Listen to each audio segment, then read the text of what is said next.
are drier, wet years are wetter. People are facing more catastrophic hurricanes, floods, droughts, extreme heat, and wildfires. Last year, nature tested the resolve of our beloved state and tested the core of Tree People's mission. We experienced the hottest year in recorded history. We mourned California's deadliest fire. The governor issued an emergency declaration to respond to record number of trees that died due to the drought, fires, and disease. And our research has shown the serious emerging public health threat from a lack of enough trees, extreme heat, pollution, and communities truly being climate resilient. The fires here at Woolsey tested us to our core. Our board chair's son lost his house.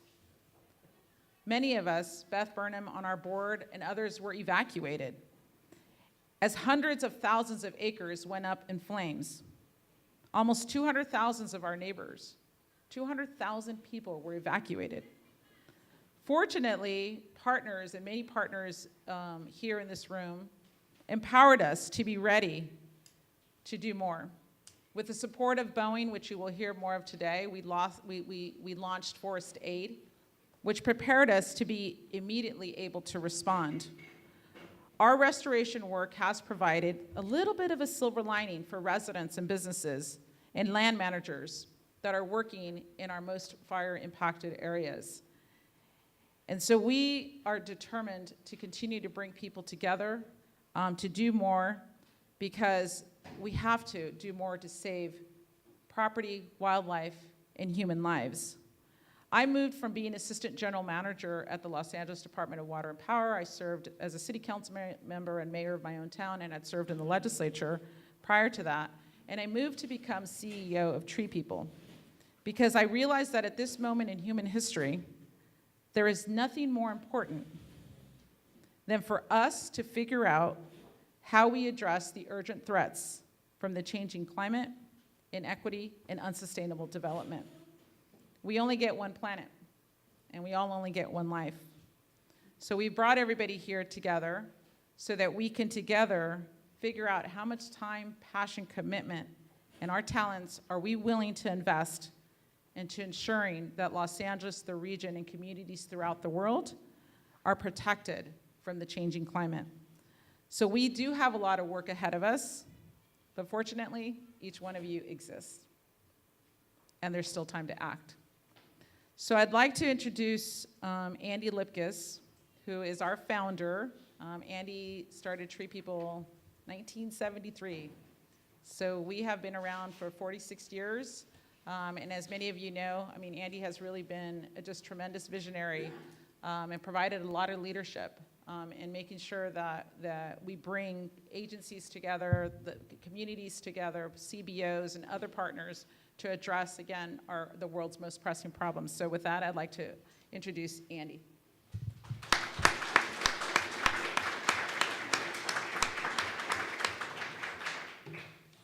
Thank you, Cindy, and thank you all for making the trek up here. It's great to have you, and I've got a stack of stuff to go through, but I feel that Tree People was really made for these times, and I'll follow up on that. But some of the housekeeping, welcome, safety. Should there be a fire or a quake, don't panic. You're in one of the best places in Los Angeles for a quake. The fire department is ordered to evacuate here because we're on the most solid ground. But if we need to evacuate, just step out front. It is the safe space.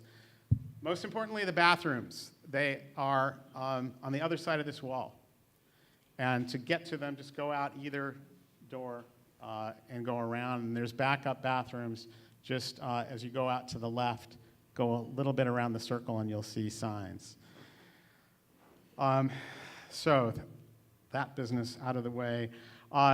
We're here thanks to the good graces of funders who rolled up their sleeves, many of them stepping outside of what they normally do and enabling us to step outside of our normal day-to-day work and bring this community of leaders together. And so I really want to underscore them responding to the call for help and making this possible. So the Australian Consul General of Los Angeles, the consulate itself is underwriting today, and the food, it's great. The Hilton Foundation, which is an international foundation based in LA, they don't fund here, but they are now. And as you know, they really stepped up to make facilities available from the fires.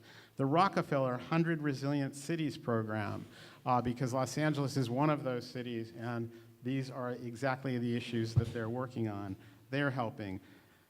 The people and the company of Disney, the people and the employees of Boeing and the company of Boeing who've stepped forward, and both of these companies have had people volunteering for Tree People for 45 years, and the employees giving out of their own pockets and the company following them. The California Fire Safe Council, those are our funders. Also co-sponsors, LA County Supervisor Sheila Kuehl's office, Ventura County Supervisor Linda Parks, the American Planning Association, and the Las Virgenes Municipal Water District. Thank you all. So this day is a special day just for policymakers. We have 2 more of these events. All of them sold out, including today. 150 people gathering in Malibu tomorrow night at the Malibu City Hall, and then over 100 people maxed out at the Las Virgenes County Water District headquarters. The purpose is to promote understanding that what we're talking about, the game has changed. The paradigm has changed. Where all used to be on your shoulders, government shoulders, to fix everything, the shift from the way we have done business to the way we have to respond to the threats to our resilience is to make this not just about us, but about every single person in this county, in this region, in this state. 4 million Los Angelinos, 10 million LA County residents, 22 million people in Southern California, 40 million people in the state of California. We all have a role to play. That is a game changer, and I'm going to underscore this several times, and that through line is, will be carried throughout the day. So I wanted to point out who's in the room. We have some elected officials with us today. If you are an elected official or are representing one, will you please stand up and make yourself known? Whoa.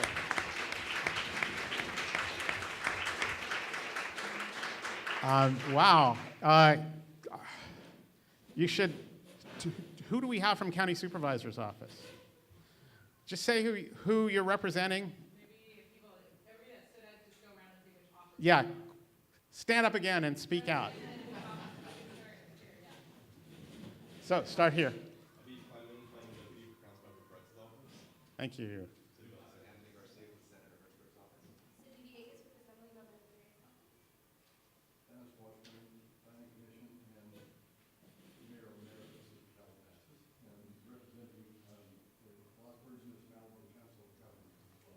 Great.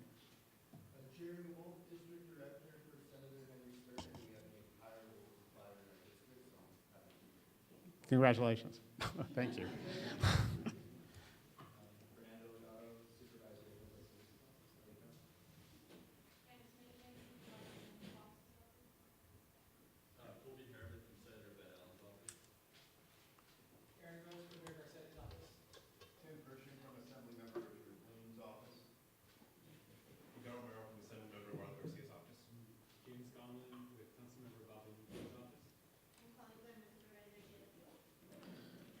And you're not. Okay, thank you. So we have people in the room represent the federal level, the state level, county, Ventura and LA, and Orange County, and city. So if you are a Fed, please raise your hand. Great, thank you. Look around, raise them high, because this is for everybody, not just me. Thanks. If you are working from the state, And I wish we could name all the agencies. Thank you for coming. Some came in from Sacramento for today. County, Ventura, back all around here.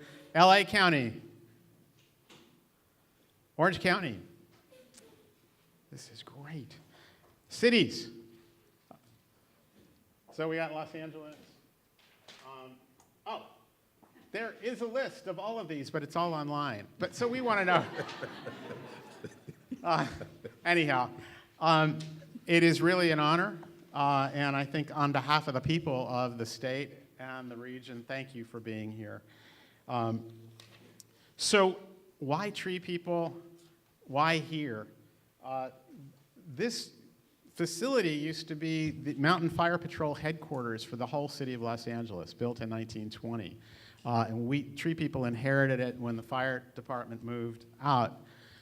But the really core of what, so like all city fire, brush fire operations came out of here on horseback.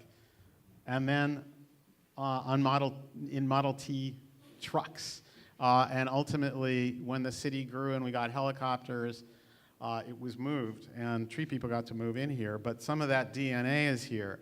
Our mission is to inspire, engage, and support the people of Greater Los Angeles to take personal responsibility for this environment and participate in making it safe, healthy, fun, resilient, and sustainable, and to share our process with others around the world to help lift up everyone. That's our mission. So that aims us uniquely at community resilience, preparedness for drought, floods, fire, even quake. We have in our past organizing community-based, we did crowdsource the community to do flood disaster relief in 1978 and 1980, right out of this operation. 3,000 volunteers saved 1,200 homes. And that's the spirit that we're talking about. So 18 months ago, then Secretary of California Natural Resources Agency declared that the infrastructure in this state had been built for a different climate than we now have, and that the state and infrastructure is no longer able to protect the public health and safety and the economy. The question is, what are we going to do about it? We're seeing evidence of that from all over, and we need to move fast. We can't build hard infrastructure, but we have the infrastructure of humans and community, and that, again, is what we're here for. Australia faced these threats and other climate threats over 15 years ago. They've been experiencing severe and extreme climate ahead of us. The Australian people are most like Californians than anyone else in the world. Culturally, the arts, in all kinds of ways, lifestyles. Their solutions they've developed are the most relevant.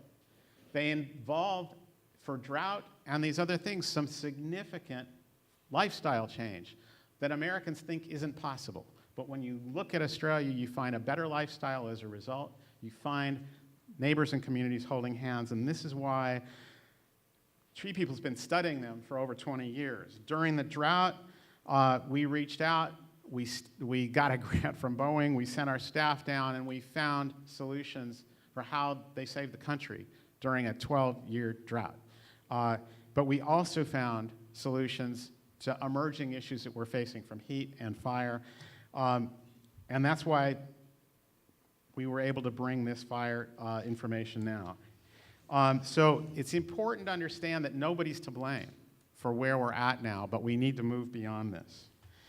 Our special guest, Craig Lapsley, is going to be speaking in a moment and lay out the journey that Australia went through from the vulnerability and losing communities, just like we lost last year. People burn up in their homes, in their cars, running from their houses, and how they made changes. I want to tell another story, but I'm going to skip it for now. You talk about the app. Well, I may talk about the app. There are 3 panels coming up. The first one is building design for fire resilience. The second is landscaping and water for fire resilience, and the third, community resilience, individual responsibility. Every one of those is an important factor. It's important to just mention there are items, a lot of items that need to be covering that we're not talking about today. The focus is not during the fire, but on preparation. We're not going to get into excessive clearance, though we're not encouraging excessive clearance. We're not going to be talking about fire gels, foams, prescribed burns, Edison's, public safety, power shutoff. Those are all things for further debate. It's now my pleasure to introduce and the Honourable Consul General of Australia, Chelsea Martin, who's become a friend of Tree People over the years. Ms. Martin was appointed Australian Consul General in LA November 2015. She has a significant experience in the United States, having previously served as counselor political to the Australian Permanent Mission to the United Nations in New York from 2011 to 2014, and counselor in public affairs at the Australian Embassy in Washington from 2006 to 2009. In Canberra, the Australian capital, Ms. Martin most recently served as the director of the Ministerial and Executive Liaison section in 2015, and she has previously served as director of the Thailand, Philippines, and Cambodia section, and deputy chief of protocol, and director of the Diplomatic and Consular Accreditation section. She's got significant experience working in public affairs, economic diplomacy, including DFATS, that's Department of Foreign Affairs, anyhow, media section, trade advisory, advocacy, outreach section. She was seconded in the Department of Prime Minister, the Cabinet, and Senior Advisor, Global and Regional Architecture. You can see why she's perfect for this work here. Prior to joining the Department of Foreign Affairs, Ms. Martin worked as a political journalist with the Australian Financial Review. She holds a Bachelor of Arts from the Australian National University. Come up and say a few words. Thank you, Andy. That was a little bit embarrassing. I'll try and keep it short because I think we want to move to the main game. But I just wanted to say thank you so much to Andy and to Cindy and to the whole team at Tree People. It's fantastic being out here at this campus. It always actually reminds me of being back in Australia, surrounded by the eucalypts, and I'm sure you felt the same, Craig, when you got here. But Andy's touched on the work that Tree People do to really engage and support people to care for the environment. But what he didn't delve into quite as much is what he's done to bring together the people of California and Australia. It's impossible to overstate the impact that they've had in terms of bringing us together to look at the shared challenges we have. Australians often speak of the mateship that we have with Americans. So, Craig, you'll know what that means. For us, it means a bond of friendship. It's a unique and enduring bond that we've forged over many centuries, but really it's about our shared values. And one of those is about supporting each other through times of crisis and times of challenge and passing on lessons learned, much as we're going to do today and over the course of this week while Craig is here. One of those shared challenges over the years, though, that we've worked for a long time, particularly with Andy and his team on, is around drought and water management. Australia is the world's driest inhabited continent, and as Andy mentioned, between 1997 and 2010, we faced what was called the Millennium Drought. And it taught us some really, really tough lessons. Thankfully, we emerged stronger and more water resilient, and I really commend Tree People for the study tours and the work that they did in terms of bringing experts and having exchanges where we were really able to transfer some of those lessons to California. As I'm sure we'll hear today, drought and wildfires are closely intertwined. So I'm really pleased that this is now a new area where we can collaborate on, and I think it's something that will continue over the years. Tragically, we've all had too many stark reminders that wildfires are a challenge for both of our countries still.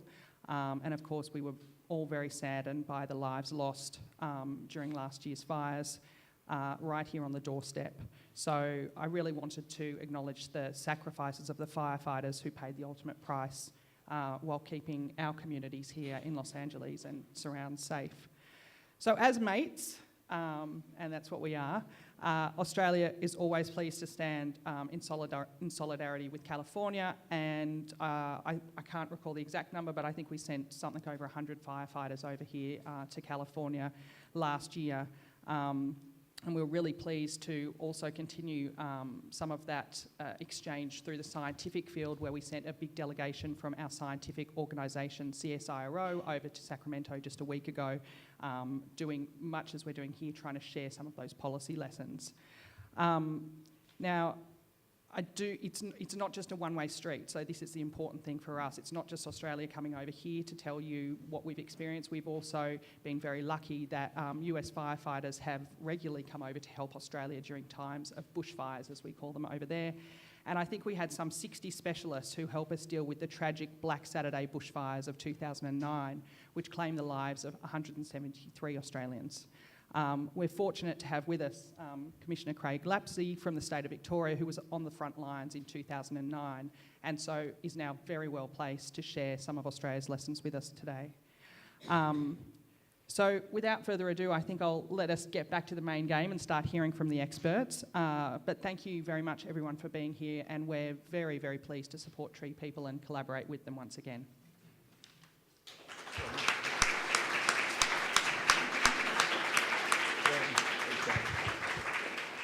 It is truly an honor to be able to have this level of official collaboration and mateship, friendship, that really is what keeps us safe.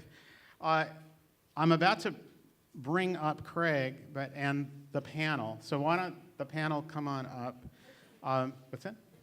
Oh, that's right. Forget about a panel. Stay put. It's just Craig first. Can you bring up the two slides? What we learned from Australia caused us to do this.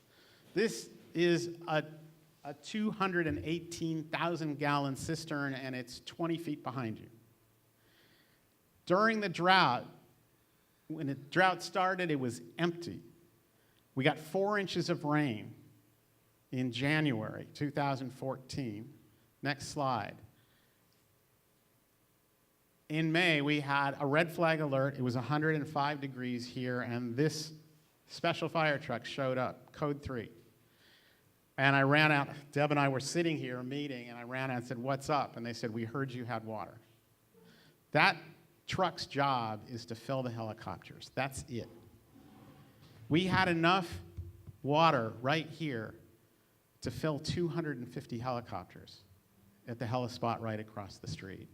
I said, "We've got water, come and get it." And they called other engine companies and started rehearsing what it would take to get that water immediately to the helispot. Why? Because that's the difference between whether canyons, homes, make it or not, is whether those helicopters can have their water. We learned that model from Australia. We built it here. It doesn't get ingrained in the system, but it's here as its resilience. So, thank you again. And Craig, I don't know how much you want. I've been going way over. He is one of the most experienced, capable, credible leaders in Australia emergency management, just recently retired. But after those fires, he built and helped the whole state of Victoria, which it's where Melbourne, 4 million people are, and the rest of the state, 6 million people. Turned them from vulnerable like we are to much, much more prepared. And I can only underscore that paradigm shift that he ushered in. He and his team created an app called Vic Emergency. I downloaded it when he shared it with us on Friday, turned it on, marked my sister-in-law's farm way out in the countryside in Australia, and 20 minutes later, I got a fire alert on it. I texted her. She said, "We're on it. We have the app," and that everybody has it. That's the community being ready. There's so much more to learn. Craig, take it away. We're so glad you could make it, and thanks for what you've done. Thank you.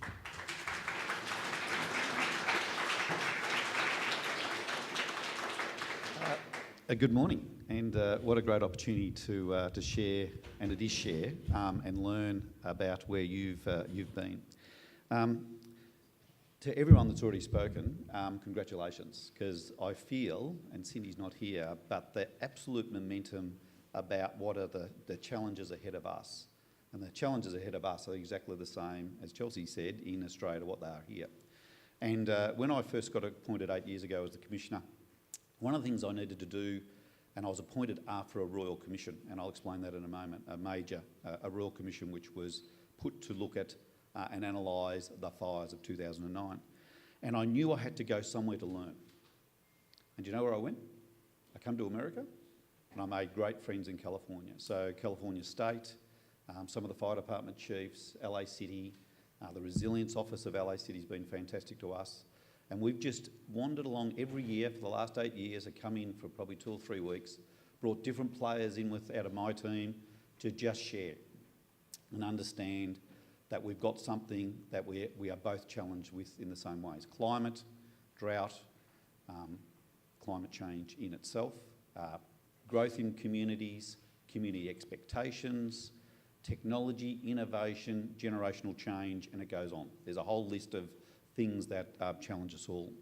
Now today, I'll take you through, in a very short period, because I know Deb's going to hold me on time, a series of slides of what hopefully I can do in 20 minutes or so about a story of 2009, and that's 10 years ago. And we've just celebrated, if celebrate's the right word, to acknowledge 10 years on from fires that we saw death and injury, we saw destruction. From the destruction we saw displacement of communities, dispersal of communities. And those words I've just talked about resonate still today, and we've still got some people that haven't rebuilt 10 years on. Some people that will never go back to those communities. They left the day of the fires or the morning after, and they have never gone back. That's how traumatic it is. And fire, as I've written there, bushfire takes away your control. A flood, the water will come and go, the wind will come and deal with a storm, but bushfire takes away your control. It takes away everything in some instances of what you're about as a person and as a family. So it's got significant trauma involved. Thank you. Now, explain Victoria quickly. Victoria is a small state, there's states and territories in Victoria, and it is the most southern state on the mainland. Tasmania is a small island to the south of it. And I say that because I'll give you the example of why it's so bushfire prone. So from there, we see extreme temperatures, and later on I'll explain how hot it can get. We see low humidities, we see wind that travel across the mainland of Australia. So it travels from the centre of Australia into Victoria, so it enters Victoria as a dry wind, a very hot wind, and with wind speeds that are quite significant. Then we've got what we call the southwest change. So what will happen on a bad fire day is the wind will be from the northwest, and in the afternoon or late in the day it will turn around to the southwest, and we'll see a wind change over fires that sees the fire spread dramatically after the wind change. And traditionally we lose more land, we lose more property, and we've had a bigger impact on loss of life after the wind change. It's a very unpredictable wind change. Now, I'm not sure that's quite the same as your wind scenarios, but I've listened to the way in which your winds operate, and the Santa Ana winds and all of those, of how they play out. So the wind in itself, wind speed and direction, on top of hot days, and dry fuels, are quite critical. So those red marks on that map are the fires of 2009 that all occurred in one afternoon. Now, death in Victoria. So bushfire has been responsible in the stats for over 800 deaths across Australia. Victoria has had its fair share. Over 2/3 of those, so 506, are in Victoria, and the majority of the 506 are on 8 days. They are very significant days in history. Go right back into the 1920s, 1926, 1939, 1944, and it comes through to right up to 2009. Now, out of that, you can see the highest death rate was in 2009 with 173 people that perished on that afternoon. And the stats also show that 50% of those have died close to bushland, close to forest. Now, that doesn't mean we need to cut everything down, and I'll take you through that, but we need to manage fire intensity. And I often talk about fire intensity. Fire intensity, if you understand intensity of fire, it is the key factor. So we need to understand how to reduce intensity and manage intensity, or if we can't, have plans in place not to be there. If death is one of the key losses of fire, primacy of life, and I'll talk about that later, has to be a key priority. And that means that you have to have systems to allow people to make decisions early about not being there. And you use an evacuation process, and I think it was Cindy mentioned before, 200,000 people evacuated in these fires that we're talking about. So movement of people. It doesn't mean we have to have concrete backyards. It doesn't mean we have to have policies that don't allow us to love the environment we live in, but there's a systems approach to make sure that all of these things together are the system. I thought that was an important backdrop about people. Now, Australia. So Victoria is the most southern state, this state here. This is the weather chart for the 7th of February 2009 that shows the southern part of Australia, and the winds I talk about come from central Australia, which is desert, travel in a northwesterly direction into Victoria, and then the wind turns around and comes from the southwest and drives the fires in a different direction. Running into 2009, 10 plus years of drought, and I mean drought. Drought, there was no water. So you think about running into a bad fire season, and in a fire tactical and operational sense, there's limited water. So the helitacs in the sky travel a lot further to pick water up. As far as tactical operations on the ground, water had to be thought through. So if water was being planned to put tanks in place, to supplement water supplies, and you talked about Andy as an example of how we did that in so many places. There was a lot of money put into drought-proofing Victoria, but we still had no water. And Victoria didn't have a desal plant because Victoria had invested decades ago into major dams to service the major populated areas, but they service the major populated areas. Melbourne boasts itself to have one of the best quality waters in the world. And one of the reasons for that is it's got beautiful forests around these dams that haven't been burnt since 1926. And one of my jobs when I was Commissioner was to make sure the water catchments didn't burn, because then we'd lose yield of water, quality of water, and so on. So there's an approach about the systems we operate, not just about people. Down the bottom, and you may not see it from up the back, but the temperatures on that day was the top temperature I think was 47.8 degrees, which equates to 118 degrees Fahrenheit. Now, that was a couple of days, but that in particular. And you get down to relative humidities that are basically zero, so the air is dry, like dry. And people woke up that morning knowing the day was a day that was different. We were told, Victorians, all that week that it was going to be a day that was different. Interesting, the night before, and I sat on my back deck at home and thought, has the Bureau of Meteorology got this wrong? Because it was quite a cool night, the Friday night running into Saturday. But by 3 o'clock in the morning, 3 a.m. Saturday morning, you knew it was there. The wind was up, it was dry, and it was hot at 3 a.m. in the morning. So the day had started. And wind speeds were 100 plus kilometres, which is 80 kilometre winds. 88 miles per hour, I forget this right, 148 kilometres. I've done a bit of conversions, amazing what Google could do to get me right. So in that sense, it was a day. It was a day to be noted. However, it had also been a number of weeks of hot weather, and if you note there, simple line, we had a heat wave run through mid-January into February. 374 people lost their lives. 373 of those were over the age of 65, and one was an infant. And then we had the 9th of February, 173 people die. The coroner's office was certainly working hard. Now, from that, one comment about heat. 3 weeks later, 4 weeks later, it was reported in the two major papers. The Age is one of the major papers in Melbourne, with an article that big. In the Herald Sun, the other paper, the article was slightly bigger. Heatwave was not understood by the community, our community, and had not been felt before of any great extent. So this was the first time on record that we had recorded a death rate of 374 people over a couple of days. So it was on the 29th of January right through to about the 3rd of February, and we saw increased rates. So this is, you can talk about bushfire, but we need to understand what extreme heat does in the environment, and then add the winds on top of it, and you have a fire day. So we'd had extreme weather for weeks. Extreme weather. We hadn't had the wind, and the 7th of February was where the winds came and took it to be a critical fire day. 400 fires reported across the state.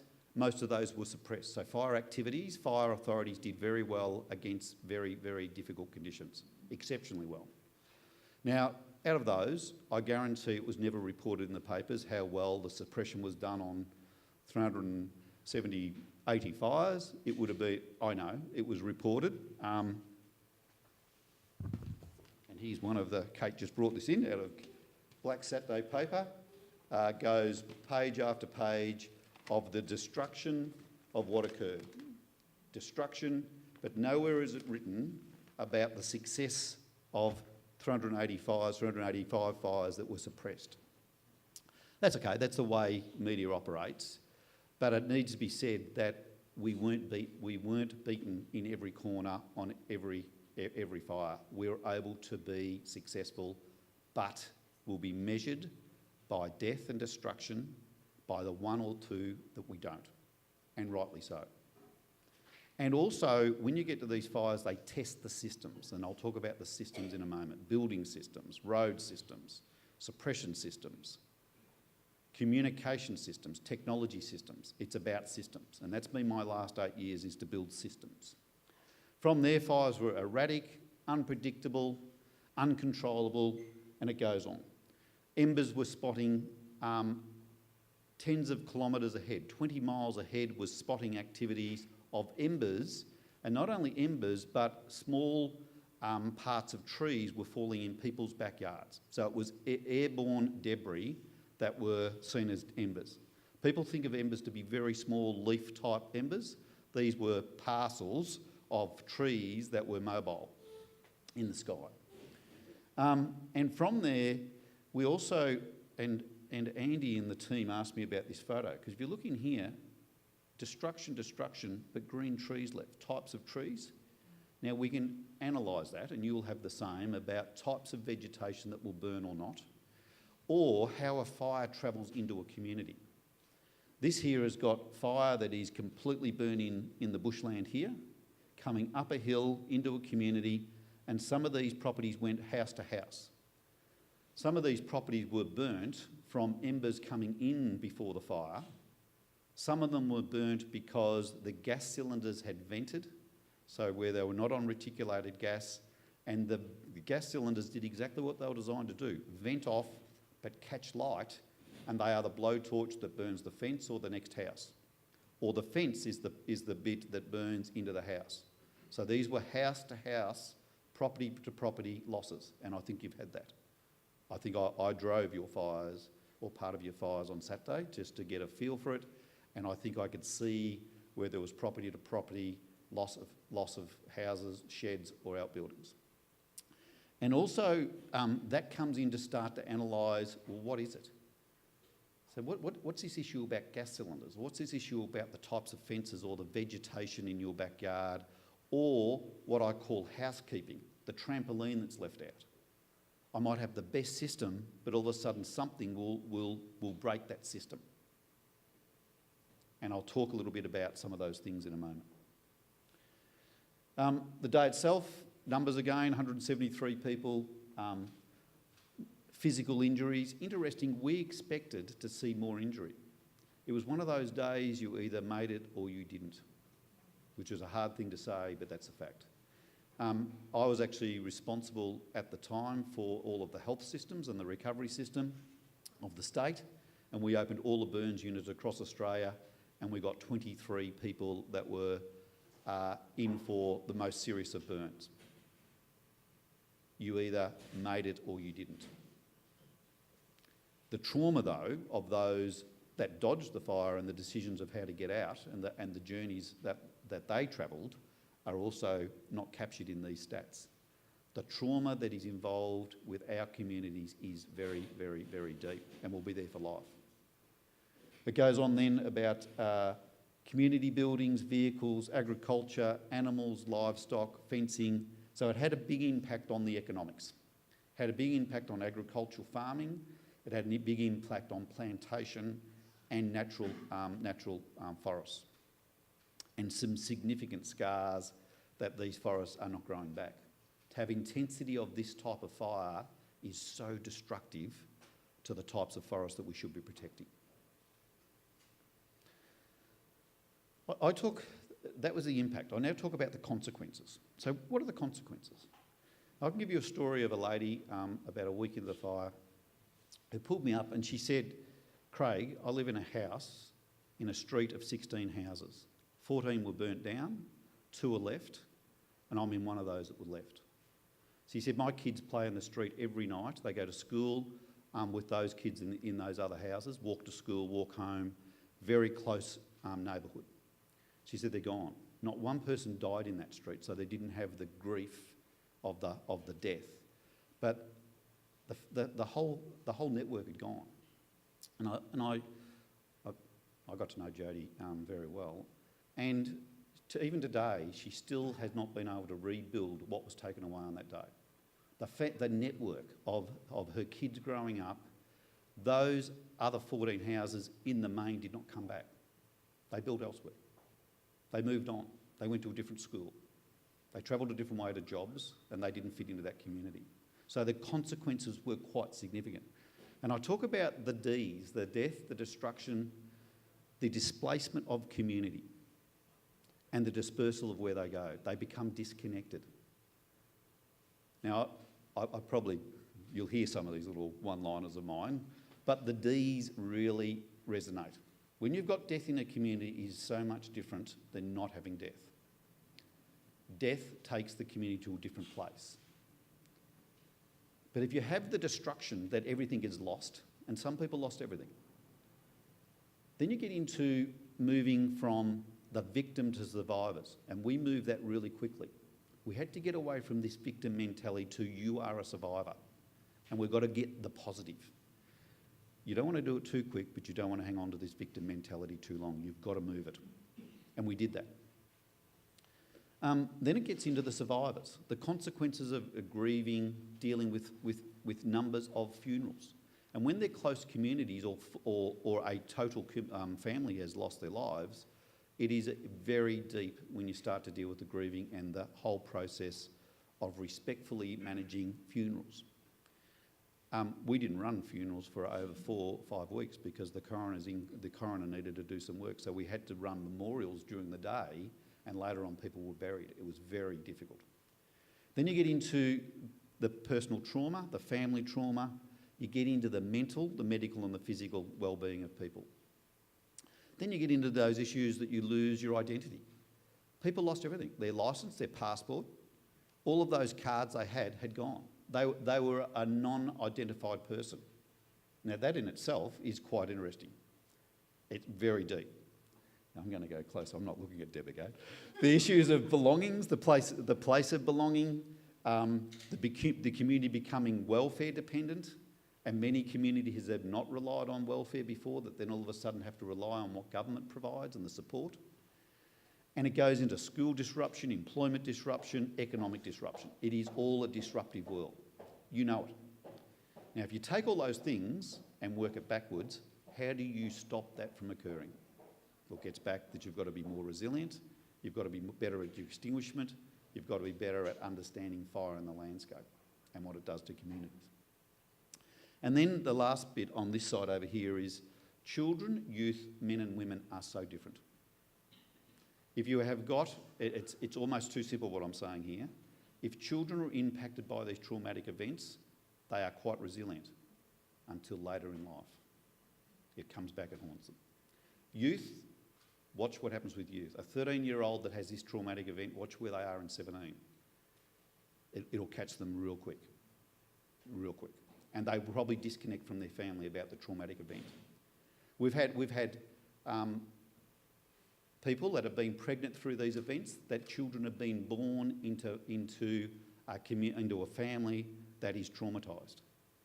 So the child themselves was not part of the event, but they've been born into a family that is traumatised, and it is a different space. It's very complex. And then you talk about the individual, the family, the neighbourhood, how important it is, and the community broader. So those over there, we've spent a huge amount of time particularly understanding these issues, and as a result of the fires we put into the emergency management legislation, consequence was part of my role as a commissioner to deal with consequence. Not just recovery, the consequence. It's a different issue, and I'll show you later on of how we've dealt with that.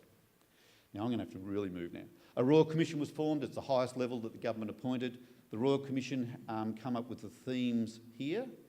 Some of those we'll talk about today. Bushfire policy we will, planning and building, land and fuels, so on. There's some of the issues today we'll talk about obviously through the panels to learn from what we've done, but it is quite a detailed Royal Commission, and there were 67 recommendations, and one of them was to appoint the commission, which I picked up at that stage.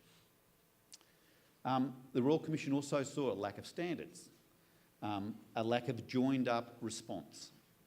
That although we would say, and I was a deputy chief in one of the fire authorities before going on to be the commissioner, that we would all say we would work together, but the DNA of these organisations, when the pressure was on, would see they would separate and go back to their own behaviours. Now, I don't know whether that's the issue with any of your fire departments, but certainly we saw it. And I was a lead for it and got appointed as a chief of an organisation to fix it across. And we went and fixed that. We've now got this thing where we work as one, and that is the key issue that the agencies, all of the senior leaders across fire agencies now work as one. Traditional methods failed, which means we had to look at the traditional methods. Lack of real-time information when it's so dynamic. Lack of key decision-making was identified at every level. Communications processes and systems were ineffective for the dynamic that we were facing. And communications was unable to be effective and was disconnected from the community. The information that was being pushed into the community was delayed by a long way. Now, we're bold enough to actually speak about that. It wouldn't matter which one of the chiefs come out of Victoria, we would talk about it. Things had to change. The Royal Commission was very clear about it, that if you keep doing more of the same, it won't match the needs of the future. And if you think where we've started this morning, the needs of the future are different and more challenging. So I've already mentioned some of these. New commissioner, new legislation, new bushfire policy, new state set of priorities about how to manage, operational focus on interoperability and working together. Fire management targets were changed in the bushland environments. That doesn't mean we burn everything, but there is a different set of targets and management issues in the public land estate. New fire danger rating system for Australia, new information and warning system for Australia, land use planning guidelines, building standards, deliberate lit and arson programs are very significant, including reckless behaviour of fire. Electrical line clearance and maintenance, and I think CSIRO has just been over talking about that we've done a huge amount in the area of electric lines. Systems that support evidence-based decision-making in a timely way, that models fire and is published, the models are published. And approaches to connect with community are vastly, vastly different. Now, the We Work as One, I used to talk about interoperability. Now, interoperability to most people was, if you've got two radios to talk together, that's interoperability. If we've got the same couplings on our fire trucks, it's interoperability. It was far beyond that. And so I stopped using the word interoperability after about 12 months of being appointed and said to them, look, can you simply just go out and use the term We Work as One? And I said nothing more. Within about 3 or 4 weeks, it was on the bottom of email footers, it was everywhere. And that now has been the change agent to make it simple. Interoperability was something that was written in the legislation, and after 12 months it meant nothing to most people, and it certainly wasn't a shared way of doing it. And when I say we, it's we. Community, business, agencies, government at every level, it's we. And when I say community, community is not just geographically based communities, it's the faith-based communities, it's the business community, it's the communities. So the we was very powerful, and we've used that everywhere. Bushfire safety policy, I'll go really quick through this. It was all about awareness and education, and you'll see the word community in there a lot. Local community planning, local community capability. Then we talked about options, leaving early. How do you if there's some communities need hardened up infrastructure, we've hardened up schools and fire stations that if people get caught and cannot get out, there is a building built to the standards that withstand the onslaught of fire. But again, we can't guarantee, but they're built totally different, probably similar in construction to this building. And talks about we don't use evacuation the same way by legislation that you do in California. If you've got a pecuniary interest of your property, you have the right to stay. Think about that. There's a different set of policy that we deal with. So it is different. And I've watched that in California about the way in which you deal with evacuation, how we've got a warning system that pushes people to make decisions early about them not being there without us having to evacuate in an authoritative way. Fire danger rating system, a new system. The simple thing of this, these three here in the old system were one called very high. So on 2009 we had one part of the fire danger rating system that was everything that was from the hot day, the hot windy day, to this catastrophic day. For Australia, we've now got this system that shows these three in particular can be described, and you can't see the words here, but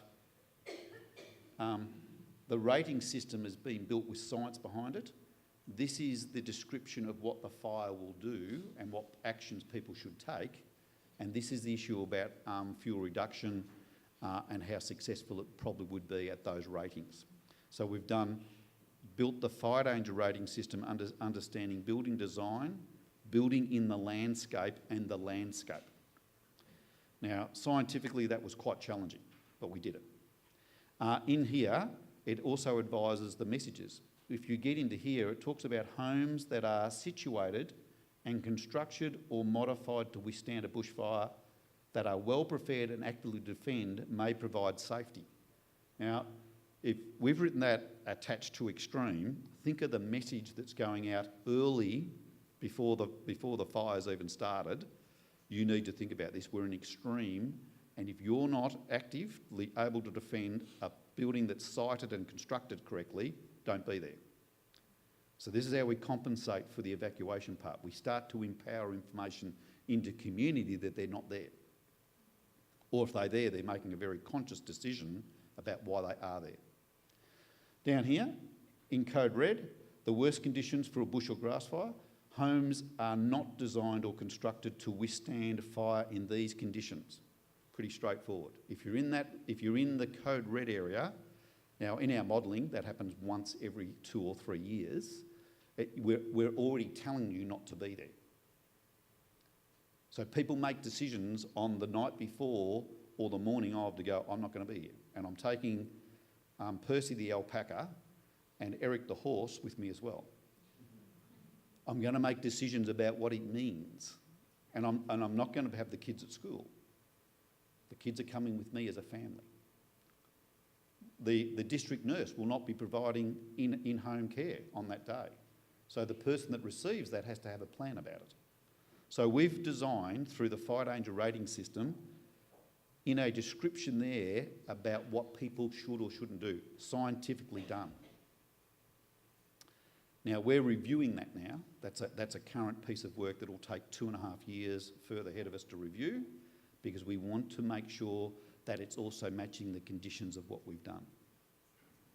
Now, you think about it. If I build a house today, I'm going to build to new standards. If my parents built it 40, 50 years ago, they built it to the standards of the day, and things have changed. So I'll try and move through this, but I just wanted to dwell on that because that underpins a whole heap of other things in the direction of where we go. Bushfire risk and buildings. Up the top there, we've acknowledged that bushfire risk is about building material and constructions, managing site vegetation, clearing defendable space, and managing the property, or what I call housekeeping. Now, I know I'm over time. If I just stop for a sec and go forward. So 2009, we rebuilt these things after 2009. We had a fire in 2014 on a coastal village that we burnt over 160 houses down. All the people had moved out. And then we went in and made sure that any of those that stayed, why they stayed. And if they had no purpose to stay, they were asked to move on as well. So that was more of the evacuation style. Out of the 168 houses that lost, 8 of them were built to new standards. These new standards here, what they call BAL, bushfire attack level. Out of the 8 of them that withstood the fire, 4 of them burnt. Everyone went shock horror. We've got new standards, we've built to new standards, and we still lost 4 of those houses. So 50% of the new building stock got lost in this small village. Now, I'll just stop and I'll explain why that in a moment. In here, how we build to the bushfire attack level is about ember attack, radiant heat and direct flame. Over here you can't see, but there's different BAL levels, and they've been put together on a heat flux exposure threshold. So it's science again telling us what will be the impact of heat or direct flame onto these buildings. Down here, what they call BAL Flame Z, FZ, Flame Z, means you're building a house to withstand fire. It's being built where fire will attack the house. Now, so it's been positioned probably on the top of a hill in a forested area, and it's been built at an extra cost with extra materials, different design features. There's not that many of them, but they are there. So we're still saying you can build in there, but you're building to a totally different level, but you still need to understand these things. Back in here, they are at a lower level, and these are professionally done by building surveyors and fire department representatives that assess the building, the siting of the building and design of the building, and are signed off in planning approval and building approval. So new buildings are being built to a different standard. Double glazing glass, different styles of roofs.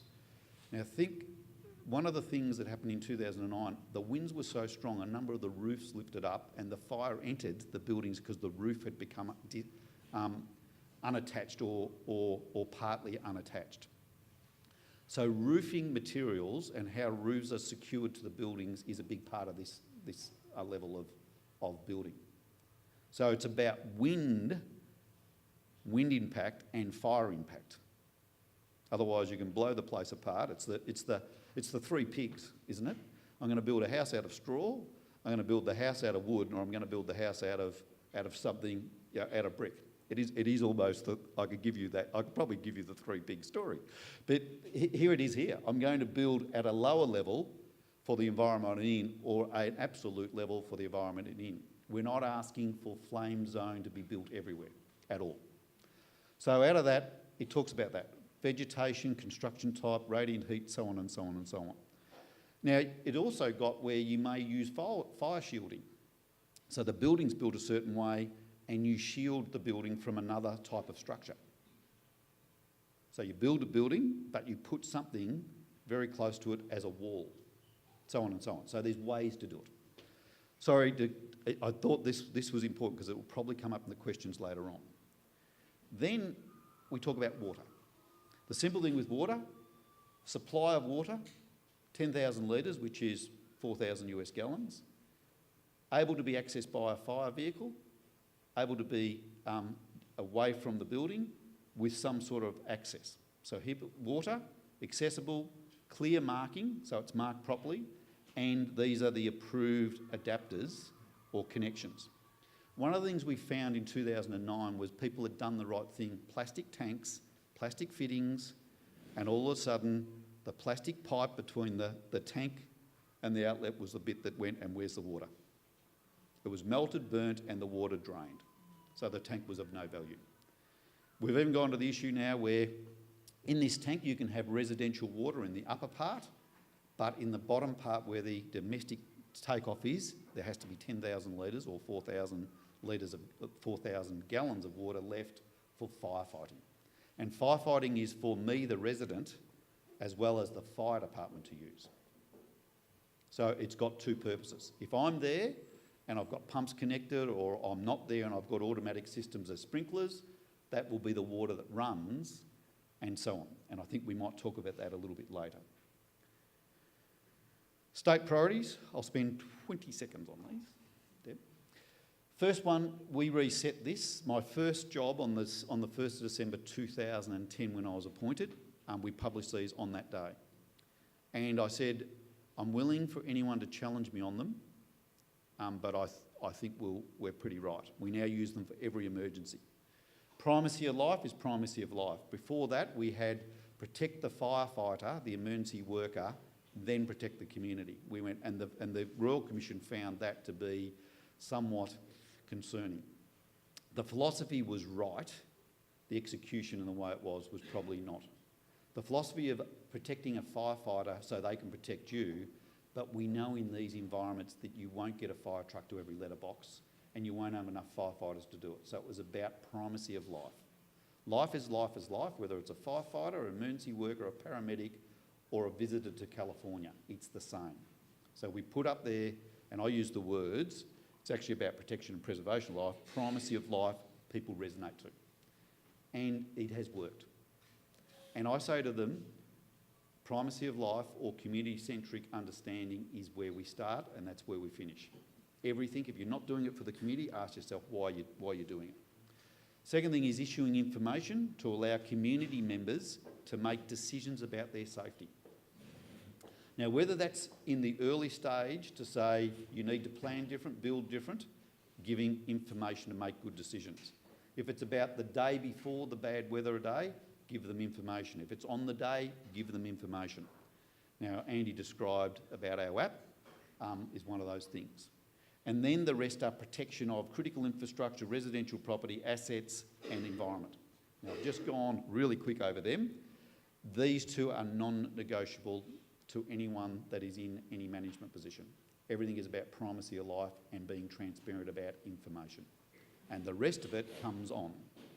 Because sometimes there might be none of the critical infrastructure to protect, it might be all about protecting the environment.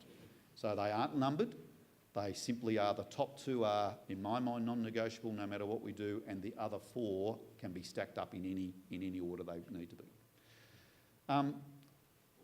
Better decision making. For too long it's been hierarchical, we were too hierarchical from the authorities. So we turned that around and said, no, everyone needs information. Better information means you'll make better decisions. Better decisions mean you'll have a better outcome and you'll have a safer community. And we've used that, and it has changed the place. It's changed the chief information officers about data. It's got to be information, it's got to be usable. We're so good at data.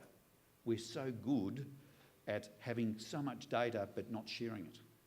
We're so good at presenting data that people do not understand. So it's got to be information. I looked not so long ago at the Environment Protection's website about air quality data, and you needed a degree in every aspect to be able to work it through. It just wasn't simple enough for people to understand. And you know, if you go there once, you're not going to go back unless it's useful. And in this day and age of just-in-time information, and we make it all time from the device in our hand, we need to have it in a way that can be used. Now, we also did a lot of work with Massachusetts Institute about decision making. So how do I make decisions? I need a map. How does Deborah make decisions? No, Deborah needs 800 words to read it and understand it, and a map means nothing to her. Or I need a map and photos, or I need a map and then I need words. So we went through all of that about decision making, of how to present this information to make a decision. And the best way to do it is from the community in backwards. Because if you do it from an incident controller or a planning officer's view, they'll give you that. Start with the community and work out what they're going to consume this. How do you bring that back? So then if I'm a controller or I'm a planning person responsible for planning, I need to present it in the way that the community will use it. Warning system, I won't go there, but it's simple. 3 levels. There is an evacuation level, but we work our ways up where we give advice on the consequence of closing these roads. What's the consequence of evacuating this community? What's the consequence of not having power in this community? And when I talk about power, it's not about turning power off. It could be the fact that the heat of the day's knocked the power out, the fire's burnt the power out, or someone's turned it off. It doesn't matter how the power comes off, the consequence is there's no power. And there's quite different if there's no power for 2 hours than what it is 72 hours or 7 days. They are quite different in a health sense, in a community sense. Then the next C, if I can get it to work, is communicating it. How do you communicate the consequence? How many times have we heard the media say, oh, there's 140 fire trucks at this call, so on? That's good, that's nice to know. The consequence of what's happening is where we've taken it. So the communications now for all the media training is about focusing on the consequence. And it's all about community. So the 3 C's that we added on to the first 3 C's have been game changers and includes a lot more people. The first 3 C's are very much about the uniformed organisations. The next 3 C's open up the discussion to make sure that those that run the water supply, the electricity, so on and so on, are in the game earlier, quicker. Now, I've seen some of the things you do. You do a lot of that. I'm not sure it's described in the 6 C's, but there is a lot. I've been into LA City's emergency centre where all of those are in the room. So some of it is being done, but we were not doing it. Now I'm nearly there, the last bit, community connection. We've spent a huge amount of time to try and work out our communities. How do you connect to communities? Who's the people, the businesses, the service? What's the environment and the values, why they live there? Now, you'll know that some people want to live in environments that are downtown LA and the hipster country, and other people want to live in the trees. And they value it, they understand it, and they value the difference of what that means to them. It's their values that you're challenging.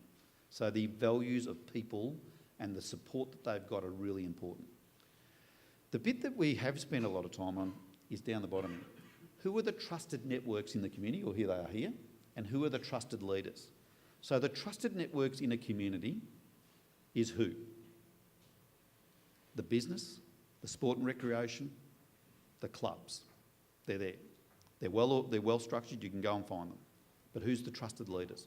Sometimes those trusted leaders are the leaders of the trusted networks, and sometimes they are people that just know the community. And they're good-hearted people that know the community. And the bit we kept getting criticised of, and we had to change it, was we were managing fires, and every time in the meetings afterwards, you showed no respect to local knowledge. You didn't listen to us. You didn't listen to the values of what we're about. And we used to get so much disharmony, frustration back from communities because we didn't listen. And this is why the 6 C's are important about communicating and community, about why we've gone here. They are there. And you know what? They're so willing to help you. And quite often they see when we're in the command control role that they are pushed out of the discussion and not involved. So in the incident management teams now, we've got community people that go looking for these people. We've got structures to connect to the community. Do we do it perfectly every time? No, we don't. But are we better than we've ever been? Absolutely. And we'll keep getting better at this. So the community-centric stuff is so, so important. And you know what? It's not actually hard. It's easy to forget, but it's not actually hard to do. And the last bit, Deb's completely given up on trying to get me on time, is this model about, and we'll talk quickly, we'll talk about this after lunch, so don't get worried at all. We come back to this slide about the well-being of the community, the well-being, the livability of the community. Just those two alone in an emergency are critical. The mental health, the physical health, the medical health. How often do you see people that leave home that haven't got their prescription medication with them, they haven't got their prescription glasses with them, and they haven't got their prescription hearing aid with them? How do you reckon they go after not so long? They don't go very well at all, because their normal life is actually challenged. Their functionality is challenged. So in here we talk about this mental, medical and physical health. Then the livability bit is the lifelines. Water, electricity, telecommunications, sewage. If they failed and they're not there, have a guess what? They impact here.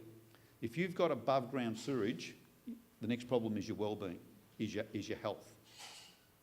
If you haven't got power and you rely on power for some medication, you've got a problem, and it goes on. So they actually compound.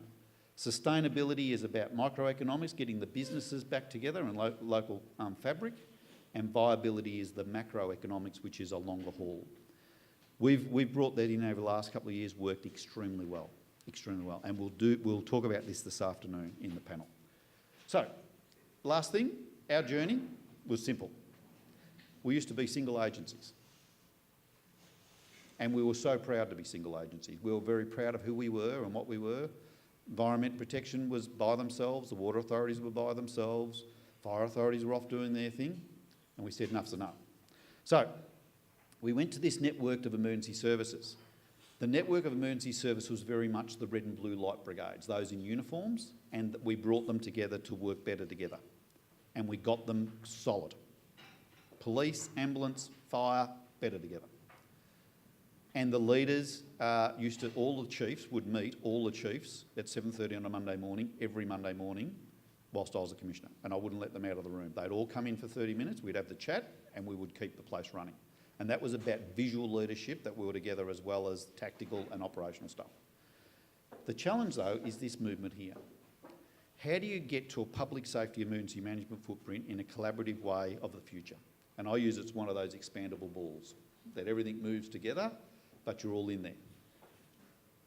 And that's the challenge. And we haven't got that quite right yet, but you know where we are? In Victoria, we're leading that, but it requires systems, it requires commitment. And I've just watched where we've just changed, and a lot of it comes with us as personalities. So how do you get the legacy to be a system that's left behind, not with individuals? That's my weakness. I've just come out of my job. I had that running really well, but I didn't have it as a system. It was with me. So I've got to pass that bit of me to someone else to make it work. So it's about systems. That's me for this bit. I've gone well over time. It says questions, but I don't know whether you're going to get that chance. So thank you. That's also one of my strategies. And he's proven he's got great intuition as well. No questions. We're skipping the questions and we're adding them to the panel. So hold on to your questions. Hold on to your bladder. I'm going to invite Kate Dargan up here and the panel. Why don't you come on forward while I introduce Kate. I'm not going to read everything at all, because it's in your packet. By the way, Craig's whole presentation will be available both online and all the bios are online. The one thing I want to say about Kate is that when I met her, she blew my mind. She is an unbelievable system thinker. Most importantly, we have all these firsts of women in the room. Kate was the first woman to be fire marshal for the entire state of California.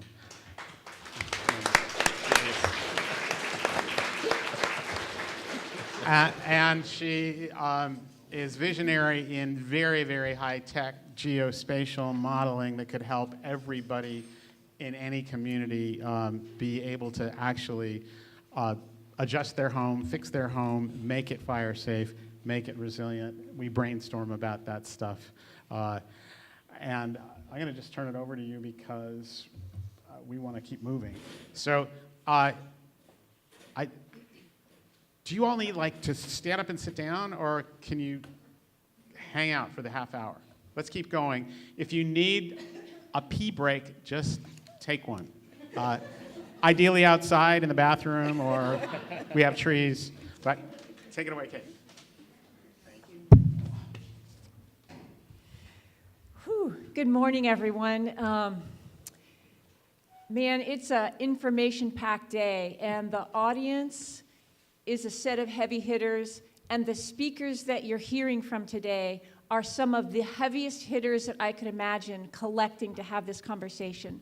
I just want to give kudos to Tree People for visioning this. When Andy called me and said, what do you think about this idea? I said, California is way overdue for this kind of discussion. Because it is, as the last slide told us, it is about moving to a sector-based, a community-centric, a collaborative conversation that takes place not just within our public safety community, but at the individual neighborhood level. And so one of the hats I wear here today and representing is a board member for the California State Fire Safe Council, and that is one of the missions of the Fire Safe Council, is to help grow community organizations all over the state. There's several hundred of them at this moment. There need to be several hundred more. So I'm going to introduce the next three speakers. Craig will continue serving on this panel, and I have some questions, Craig, that I'll start with you. And then I want to introduce Rossana D'Antonio, correct? And you have her bio in front of you. You have it in your packet. But I just want to call out a couple of the things that really struck me about her resume and her experiences. And that is that she has a history with sustainable communities. This is something that she's focused on, as well as being an engineer. So you know she comes at this from both a holistic as well as an analytical perspective. And I think that's very valuable to bridge those two. And she also has this very interesting sentence here: executive leadership for the development of sustainable communities, resilient housing, private sector commercial market spaces and jobs, and emergency management.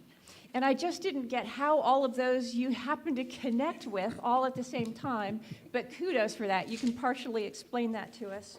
So it's the sustainable infrastructure work, it's your advocacy for women in the engineering field as well, and that tag along for emergency management that I think is your perspective valuable today.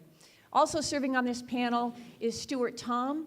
Stuart, I have to say, is a personal friend of mine for 15 plus years, is one of the heaviest hitting code officials in this state, probably the heaviest hitting building code official in this state, and a national, if not international, vision for how to do resilient building codes. He serves on national levels, at state levels. He's awarded, and he is the only person that I am aware of who is both the building official for the city of Glendale, and then once he'd mastered that, decided to become the fire marshal for the building or the city of Glendale, and held both of those roles. So he has excellent perspectives for us, and was part of the team when we created the first Chapter 7A Wildland Urban Interface Building Codes for the state of California.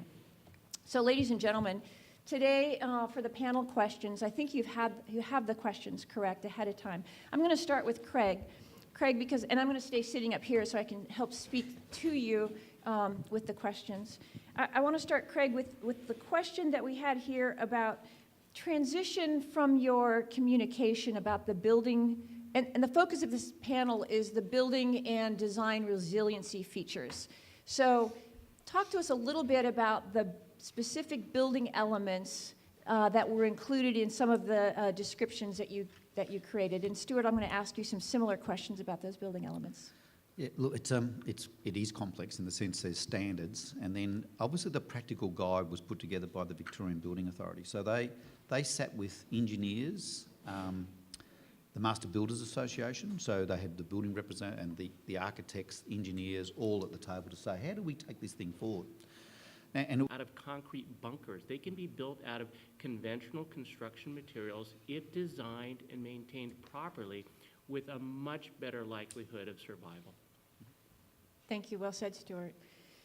Rossana, once again, take your 2 minutes if you'd like to just explain a bit about the perspective that you're bringing. But I'd like you to point toward the question of describing your experiences and the responsibility of the individual homeowner versus government, specifically at the county level, in terms of building the right type of infrastructure. How do we balance those two?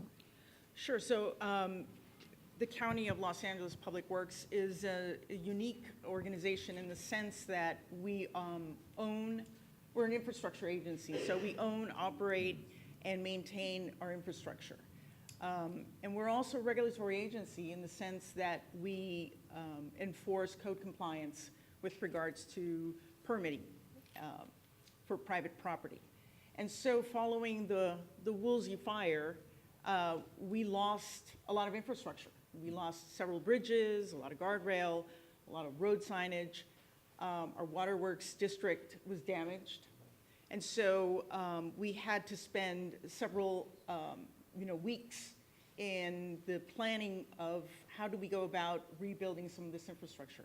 How do we go about restoring some of the local vehicular access to the communities that were impacted?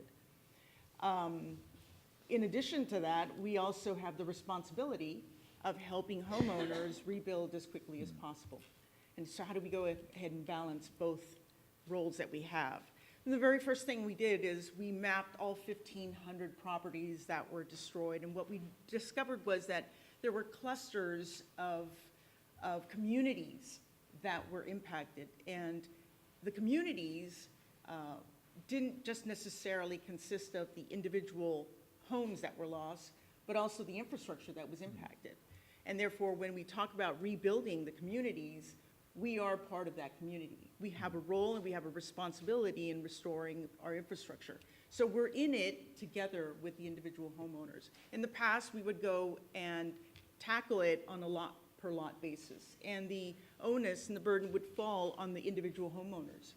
In this case, we decided, or we recognized that it wasn't necessarily all up to them. And so some of the infrastructure that exists was not necessarily up to par. It was not up to current day standards. For those of you who are not familiar, we have 2 water agencies in that region. We have the Las Virgenes Municipal Water District, and we have our Public Works Waterworks District. So this is our water infrastructure. And what we discovered when we reached out to Las Virgenes is that they had a system that was fully operational and able to deliver the fire flow requirements that the fire department had for rebuilding efforts, for the private property rebuilding. So there was no issue with the Las Virgenes Water District, and they're the ones that deliver service to the unincorporated Malibu area. The Public Works Waterworks District, unfortunately, which is the one that we own, operate, and maintain, we couldn't say the same. And so as individual property owners would come in and get and apply for their permits, the rebuilding permits, they would be faced with an infrastructure that could not deliver the very same requirement that they needed to get their permit. And so that's on us. And so we decided that we would take this on. This is all our responsibility, and we worked with the fire department. We have a master plan, water infrastructure plan that we are in the process of implementing, of trying to upgrade all our tanks and all our piping. But as of right now, it's not, you would not be able to get a permit. And so we worked with our fire department. We have secured funding to be able to proceed on this infrastructure master plan. We have committed to the fire department that the fire flow requirements will be met within a certain time period. The same thing holds true for our access roads, making sure that the fire department has appropriate access on the public roads that we operate and maintain. And so when we talk about the dual role that we have, it goes hand in hand. It's our responsibility to ensure that the infrastructure that we maintain, that we maintain it to the appropriate level based on the, any future climate change disasters that may come about, as well as ensuring that property owners are able, that we're not a hindrance to the rebuilding efforts, and we help property owners streamline the permitting process as quickly as possible. We're working now with our partner departments, regional planning, fire, and health, to ensure that we streamline the process and trying to make it as least painful as possible. So I hear a message there of strong sense of county as a partner as well as county as a regulator, Right. Very much so, to kind of take into heart. Craig, I'd like to come back to you and kind of throw you and Stuart this next set of questions. And this has to do with retrofits or building gaps or opportunities that you see. A lot of the energy has been focused in the past several years on new construction and appropriate codes and planning. How have you dealt with in Australia? And then after that, Stuart, how you recommend California deal with this question of retrofits? So we were very clear not to have a policy position that every building over a period of time would reach these new standards. It was about new development, new opportunity. However, when a building is to be renovated, obviously a building permit would be submitted, and depending, it could be a planning permit as well, and that's when new standard would be applied to part or all of the building. Now, that's interesting because that is actually in the documents. There's more in about the retro or the renovation of a building, because as we know, there's many buildings that are renovated day after day, and in some stats you would see more renovation done than the new buildings in some communities. But it's also acknowledging that there will be some buildings that will never change from their original design. They will never be caught. The second part of that, which is a little more difficult, was on resale. So how do you have the discussion on the selling of a building and then bringing it to something of another standard? That is a little grey still. So we've got new development very clear. We've got when you want to renovate clear through a building permit process and approval, building control approval. But on sale, obviously under the sale, and there's legislation about the sale of properties, how do you then have that discussion to say you're selling a property and these works should be done and therefore will be done? That's still a grey area, and some municipalities through their building surveyors have taken a stronger hand than others, but the government as a state has not taken a single policy position about that. That was my question, if you did have a Victoria state statute Yeah. relative to sale. We haven't got it yet. Yeah. That will come, I believe, in a further iteration about the sale of a property and what's expected from sale. It's interesting because I suppose some would argue that they do not need to be disadvantaged by having this burden placed upon them, a financial burden to bring to another standard just because they need to sell. So it will become a very community heated discussion, I think, would be probably the right word about what's right and wrong in the sale area. But there has been an attempt by some municipalities to say we do live in the highest bushfire risk areas, and we do need, when buildings are being transitioned on sale, that we reach to the next standard. I do briefly, has the state of Victoria reached a renovation requirement for retrofits? Yes, Okay. yes. Stuart, what are your observations with California in that question? For the total panel? Yes, okay. Yes. Thank you. Kate just touched upon the biggest gap Yep. in the codes that protect our communities right now. And so everybody in the room needs to understand this. The way the codes in California are written, only homes that were newly constructed after July 1st, 2008, that's pretty recent, only those homes were constructed to these fire-resistive standards. So most of us in the room live in homes that were constructed prior to that. This is a huge gap because most jurisdictions do not currently have a standard in place so that when somebody renovates a building or adds on to a building, anything needs to be done to retrofit those buildings.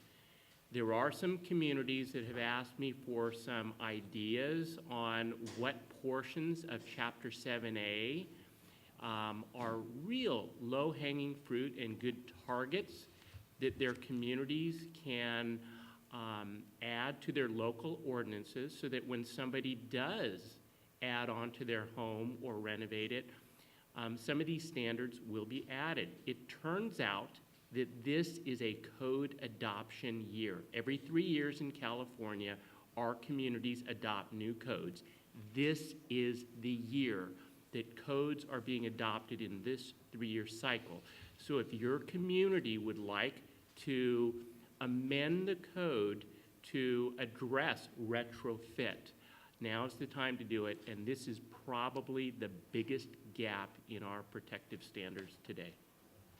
Thank you, Stuart. Rosanna, I'm going to start with you, and then Stuart and Craig, each of you, 1 minute, please. Your perspective on the highest priority objective that we should shoot for in California relative to building resiliency? So I think there's a lack of awareness on the fact of the matter is that we all have a role to play in building a resilient future as individuals as well as policymakers and government representatives. As individuals, you know, we need to recognize the danger and the risk that we're taking when we choose where to live. I mean, I live in the unincorporated county Malibu area in Corral Canyon. It's a high fire area, one way in, one way out. You can't get any higher risk than that. I knew about this risk when we signed the papers when we purchased our property. There was no doubt that what we were getting, and yet I chose to live there. And so I need to recognize that there will be impacts, financial or otherwise, as an individual homeowner.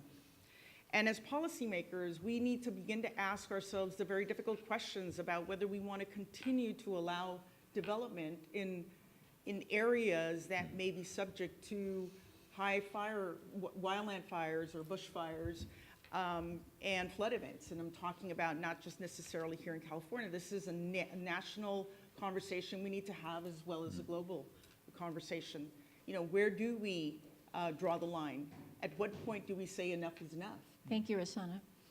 Thank you. And we'll be able to elaborate with the audience questions. Stuart? I'd like to leave you guys with this thought. If people build new homes and they are completely compliant with our state standards for the WUI areas, you know what grade I would give them? I'd give them a C. Remember that the code are minimum standards. So if you meet the code, you get a passing grade.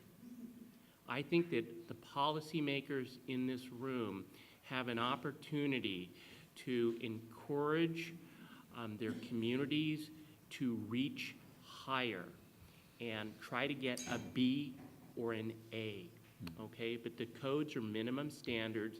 If you build to those codes, I personally would give you a C. Very, very graphic. Thank you. And Craig, we'll conclude with you. Okay. And then audience questions. I've got very simple things here. One is it's a shared responsibility and a shared obligation to deal with fire. And when I say a shared responsibility and shared obligation, it's not it's the fire department's problem or the city's problem. It's a shared responsibility for all of us. But when you say shared responsibility, you can't point. It's got to be, as you've said, about the partnership. And when you build partnerships, people respect it. But it's also an obligation. You can't live in these communities and say, I didn't know, I didn't understand. However, to do that, I've just done some work for an outer metropolitan municipality in Melbourne, and one of the key things was to get the municipality to be the role model and apply best practice. So we have to start to lead this, we in positions. And exactly what you've done, you've gone in and said it's a partnership and we've got a regulatory responsibility, but let's be in the partnership. So you've got to take action and show and lead. And then you've got to do it in a way that allows people to participate and own it. Now, to do that, there's all those things I talked about. Now, I'll give you some low-hanging fruit. I drove your fires the other day, and it's very easy for me to drive around and look and go, oh, look at that. And I was quite surprised to find a house, and I was actually, it actually surprised me to see a house in a street when the street was normal, and you could see the upper part of the building had burnt, so it had burnt from the inside out. The glass was broken. Around the corner, there was a house by itself that the whole roof had been taken out, which told me, what was the cause of that? Now, air conditioners keep coming up as low-hanging fruit for us. So roof-mounted air conditioners where people leave them on and they drag the embers in and the air conditioner either catches fire or puts it in. So things like that are simple and they won't necessarily get caught in building design. So the design of some of these systems are really important. Fences. If you're on the perimeter of an estate, the type of fencing I think is absolutely important. We've gone now where it's a steel fence and a concrete plinth that doesn't grow grass along the bottom and carry fire into the property. I saw, and we have got in our communities, open fences, chain wire fences, what I call pool-type fences, the fences you will see around a pool, as your outer boundary fence. Now, they're pretty simple things, but they actually can stop fire entering a property, and I think some of what I saw the other day was fire was not only entering the property, it was coming right up to the back door. So some of those sort of things are practical. So and they've got to be achievable. I think quite often we talk to communities and they walk away and go, but we can't achieve that.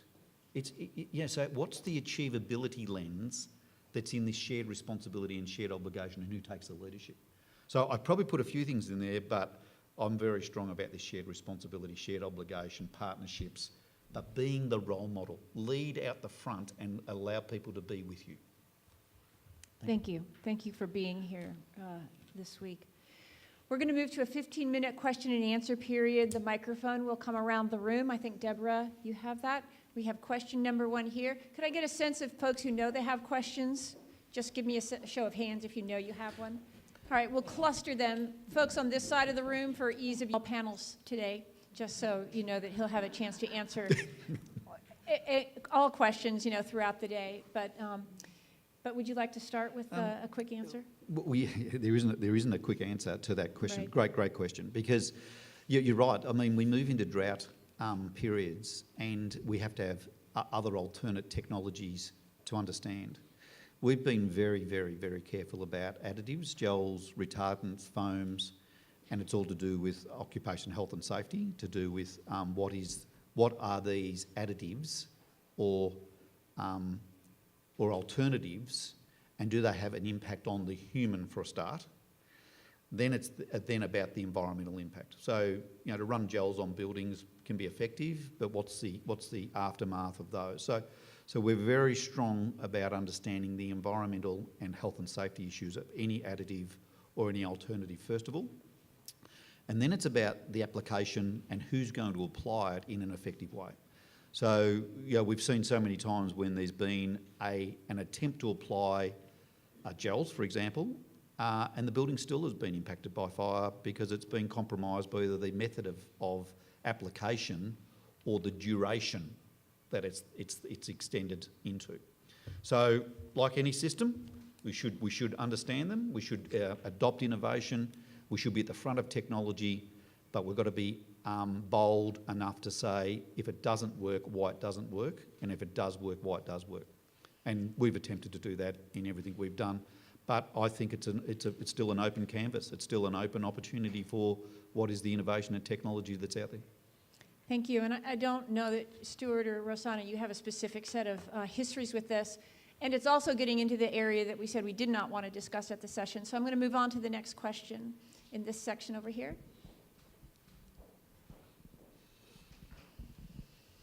Hi, this is a question for Stuart. With regards to the current codes actually being what you would classify as C pass rate, in light of maybe codes being upgraded not happening this year, is it possible that some sort of guidance document could be developed or shared so that people that are in the rebuilding phase right now are aware of what an A pass would be? Because right now, the code is a C pass.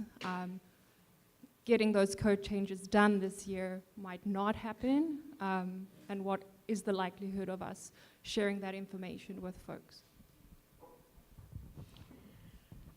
That's a great question, and I don't know that anybody has really developed a recognized set of additional REACH standards that go beyond our current standards. Make no mistake, the standards that we have are good, but they are just the minimum standards. I think that before California and individual communities start to implement individual additional standards which surpass Chapter 7A, I think the first step is taking the time to understand how Chapter 7A works. What is it about those features, ignition-resistant siding, ignition-resistant roofs, ember intrusion-resistant vent screening, and so forth. Understand how all of those things work, because a lot can be done just through design.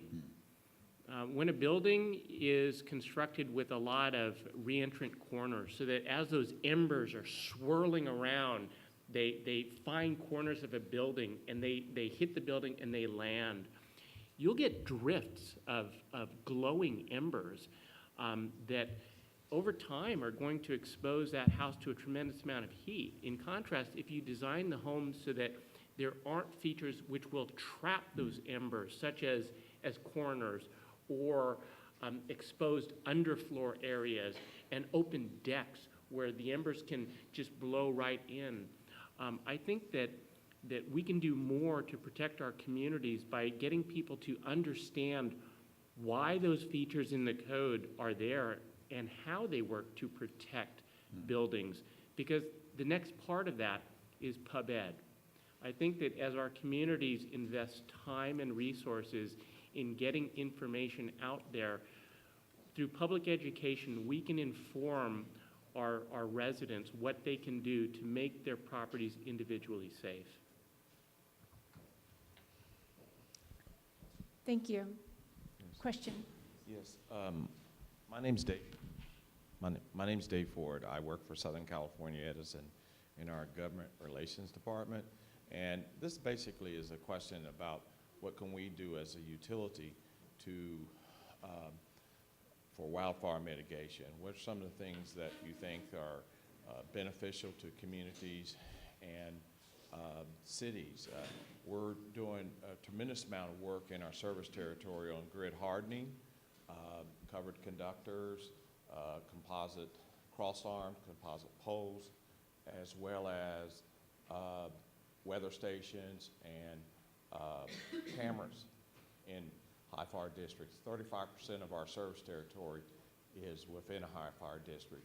But what are some of the things that you think that we could work together collectively to be more grid hardening and coordination and communication? I'd like to have Rosanna have a first shot at that particular question. Sure, I can start that out. I think obviously fire-resistant materials, I think, is really probably the first thing that I would focus on. I know that, the response for the Woolsey fire was such that we needed to get everyone out, all the utility companies out there with whatever material was absolutely readily available, and that's what was put back in place. Eventually, it would be good to go back and take a look at the infrastructure that has been put in place to determine if that's the best material to stay long-term. Redundancy is obviously another feature that I would focus on. Just to make sure that, when your first tier fails, then you've got something else to take over after that. And then I think one of the things that you've been doing really well is outreach, public education. I think that's something that community members nowadays want to know what's in their backyard. They want to know what's impacting them. They want to know who's, their partner as we move forward. And I think that is something that we could probably collaborate on. And I think we're doing a really good job, but I think there's always, room for improvement. Okay, over Thank here. you, Rosanna. Last question. I ran a 300 employee water and wastewater utility in the Inland Empire. We went through the 2003 wildfires down up in the foothills of our city. Took out about a third of the north end of our city. We had also had a fire in 1980 that had done almost precisely the same thing. The second fire was different in that we located most of our redundant water utility supplies as far up on the ridge line as we could get them because we knew that we would need to bring water down. My question, though, actually is directed to Mr. Tom. And that is that you indicated to the crowd that you would probably rank most of the development code compliance in this area and probably in the Inland Empire at probably a grade C. How have you gone about, or how has Los Angeles gone about incentivizing developers to go to that B level or A level, considering it will likely increase the cost of individual homes? I think that most jurisdictions here in the Southern California area have recently been doing a very good job in explaining to applicants and their architects and designers that when they come in and submit plans, that the code really is the floor. Years and years ago, the code was recognized as the standard that everybody would reach for when they designed a building, and as soon as you got there, you were golden. But recognizing that the threats that we face today, everything from seismic threats to fire threats to environmental threats due to drought and so forth, are going to have a lasting impact on us. I think that most jurisdictions took a shift several years ago to start to recognize this is the minimum standard, the absolute minimum. And during the plan review and approval process, they're taking extra steps to remind people that these really are minimum standards, and that while from a ministerial standpoint, those jurisdictions don't have the legal authority to compel people to go higher, they do encourage people and point things out where improvements can be made. And I've seen that myself. As Kate mentioned in my intro, I used to be the fire marshal and previously the chief building official for the city of Glendale, and we used to do that all the time. We would remind people that the codes are the minimum standards and that there are some things that are very cost effective and you may want to consider it. And a lot of applicants would acknowledge that and appreciate it. So to answer your question, I think that the best way to help our communities strive for those grades better than just a passing score, I think that through public education and through a commitment from their own employees to constantly let people know that these are minimum standards and there's nothing preventing you from reaching higher. Thank you, panel. I want to thank each of you for participating today and bringing the experience and wisdom that you've hard earned over the years, especially Craig, to California. We're going to close now for lunch. I'm going to take a 30-second moment here at the lectern to speak to a couple of gaps that I see out there.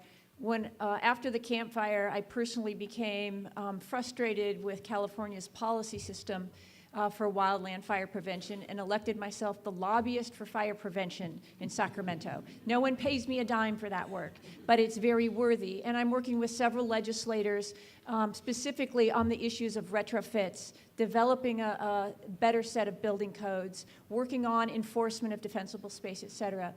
There are some, and I want to call out Senator Henry Stern, who's been a very large advocate for some of those, as well as some of the other legislators you're representing here today. California invests no state or local funds that I am aware of in building research relative to wildfire resistancy. Not a penny. That's a gap.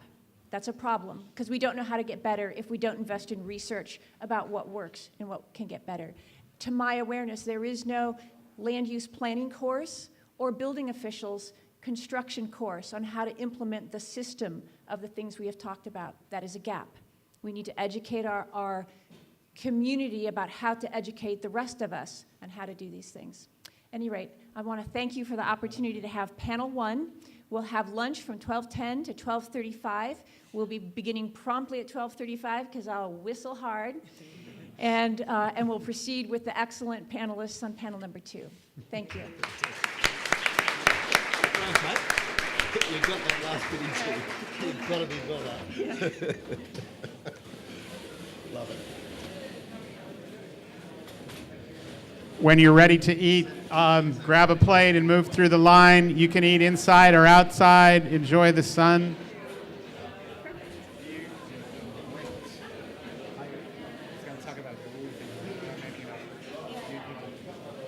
Number 2's subject matter, let's see, we're missing Sabrina. I think she did a pit stop. Oh, there she is. Great. Panel number 2. Now we're going to move into this question of both landscape and the immediate home surrounding and water resiliency. And our panelists today, I'll start with, there we are, with David, because he's at the end. So, Yep, we've got David's bio up there. What an incredible set of architectural experiences as I read through your bio and awards, and clearly innovative thinking over the years. I can see why Andy asked you to be a participant here today. And I think your perspective, especially on the water resiliency feature, is what you're here to share with us. And I just want to say most of us are conversantly familiar with LEED buildings. This is one of the gentlemen who's been instrumental in helping bring that LEED system to the public as an architect. He's got awards and books and TV shows, I think, about his work. So I just want to recognize David Hertz for bringing an extraordinary amount of architectural experience to the discussion. Sabrina is our UC Cooperative Extension person. She's had a long advocacy as a natural resources advisor here in Los Angeles and Ventura counties with the UC Cooperative. She specializes in invasive species and the fire ecology and recovery process. And since 2009, her leadership with the Sustainable and Fire Landscapes program is what brings her to the table today. So thank you, Sabrina. Jay Lopez, another longtime colleague of mine whom I've known for close to 2 decades now. Jay, as you see him here in his LA County Fire Department uniform, I would be hard-pressed to think of an LA County fire official who has done more ever to raise community fire preparedness, awareness, public education, the advocacy for neighborhood communities, fire safe councils and firewise communities, Society of American Forester champion, awarded for those works. I mean, he spent a career's worth of life effort in advocating for the things that we're talking about today, and certainly is a voice in Sacramento at the state level and the national level. And again, we have our enduring panelist, Craig, with us today, who, I don't know, maybe in the third panel I'll find something new to say about you that we haven't heard before. So we're going to move into the panel discussions, but I did want to give each of the panelists a short moment, just a couple of minutes to speak about what you think as an important message today as we kick off here with landscape and water resiliency. And David, we'll start with you and just work down the line. Great, thanks. I've been an architect for 35 years, started with sustainability. Do I need to turn that on?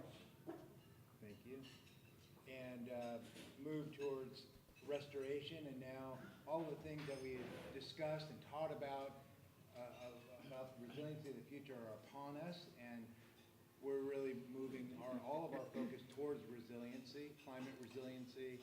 Of course, fire is a big part of that, having gone through the Woolsey fire, and fortunately survived because of a lot of the preventative measures that we took, and work with a lot of people that didn't survive. Water is certainly a key. As was said earlier, it's part of a system, and water is very, very important in ways in which we could make water more efficient in its use, whether it's through compressed air foam systems, fire retardant surfaces. There are many, many techniques and strategies that are incredible. And within the Resilience Lab, we've been trying to bring our clients awareness of all of these systems and how important they are, and how we can all work together towards implementation of those things. So we just recently won the Water Abundance X Prize for our work making water out of air. So there's a whole new source of potential point of use water solutions, as well as stormwater collection for long-term climate resilience and immediate disaster relief. Excellent, thank you. I want to hear more about the Resiliency Lab at some point. Sabrina. Yeah, hi. So a lot of the You can work... raise it up if you want. Okay.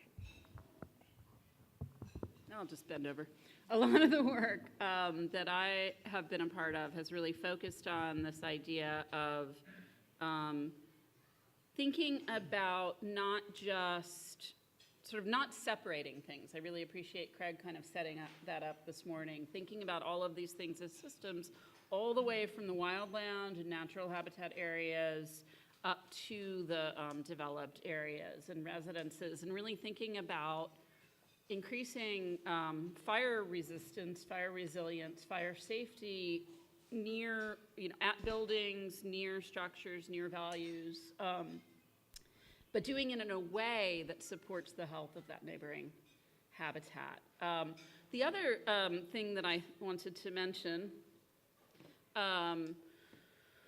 that's an important piece of this is that I think I love that we're learning today from our colleagues in Australia. I think it's really important, and of course, Kate, you're coming down from Sacramento, to think about all of the things that we can share and the information exchanges we can have just within California too, so that we don't just focus on the Woolsey fire or the Thomas fire up where I am, cooperative extension. I'm working with colleagues in Butte and Sonoma and Mendocino, and looking at, what lessons can we learn, what's unique about our different habitat types and the way fire behaves in them, but looking at the state of California as a system too, and figuring out, again, what makes sense from a policy perspective when we think about, especially about vegetation, and how do we also value what's unique about each of our bioregions.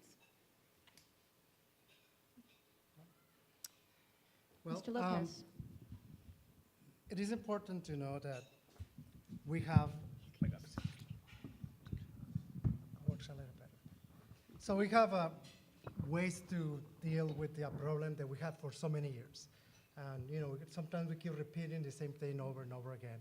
But one of the things that I like that Craig said and Stuart said is that it's the assembly. It's not a single solution. It is the overlaying of all the solutions that we can have.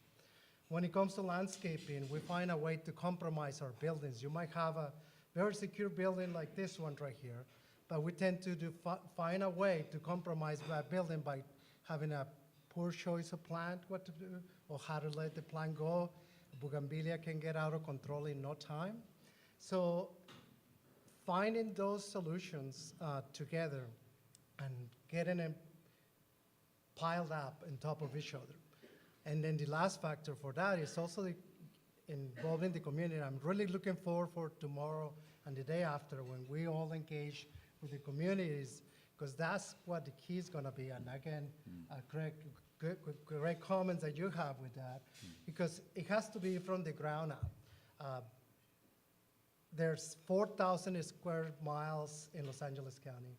We have over 10 million residents, incredible amount of infrastructure out there, and to provide service to each one of them being possible. So just think about it like we used to do in the old ranches. You had you were a rancher in the Old West. You had to kind of fend for yourself a little bit. So we tend to plan for the big incidents. We tend to plan for the catastrophic incidents. But I tell you one thing, if right now it's an earthquake and a piece of beam falls down and kills me right here, that was catastrophic to me. So we plan for the big stuff, we should plan for the regular stuff, and that should be the way of life. So how many times you get into your car and you don't put your seatbelt and it feels weird? It should be the same thing about how you build your home or how you develop your landscaping. Should feel that is the right thing to do every day. Thank you. Good visual.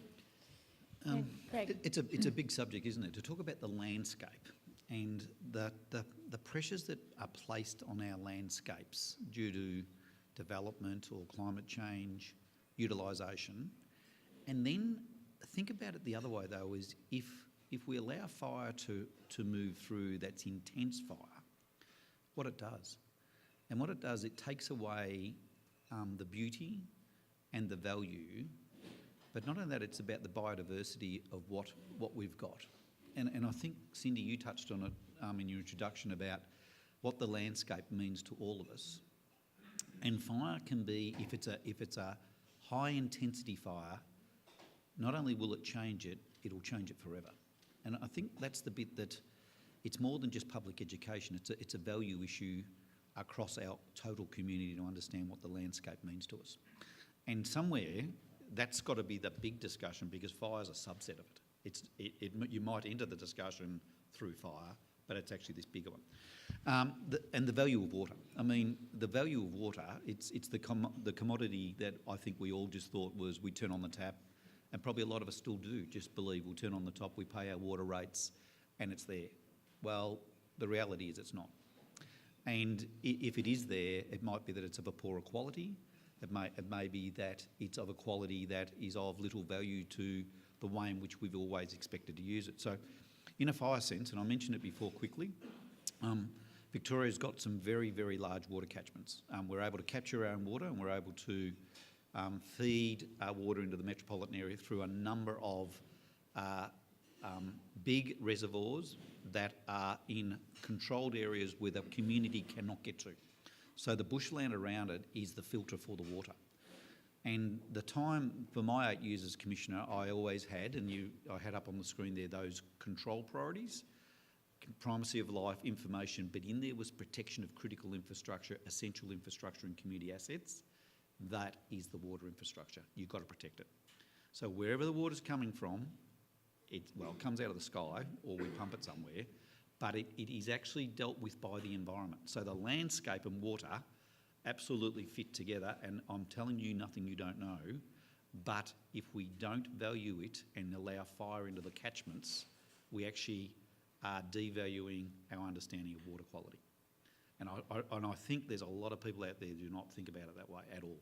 They simply pay their rates, turn the tap on, and off you go. And they just think water is a commodity that will always be there. Well, I think it's going to be challenged significantly if we're not careful.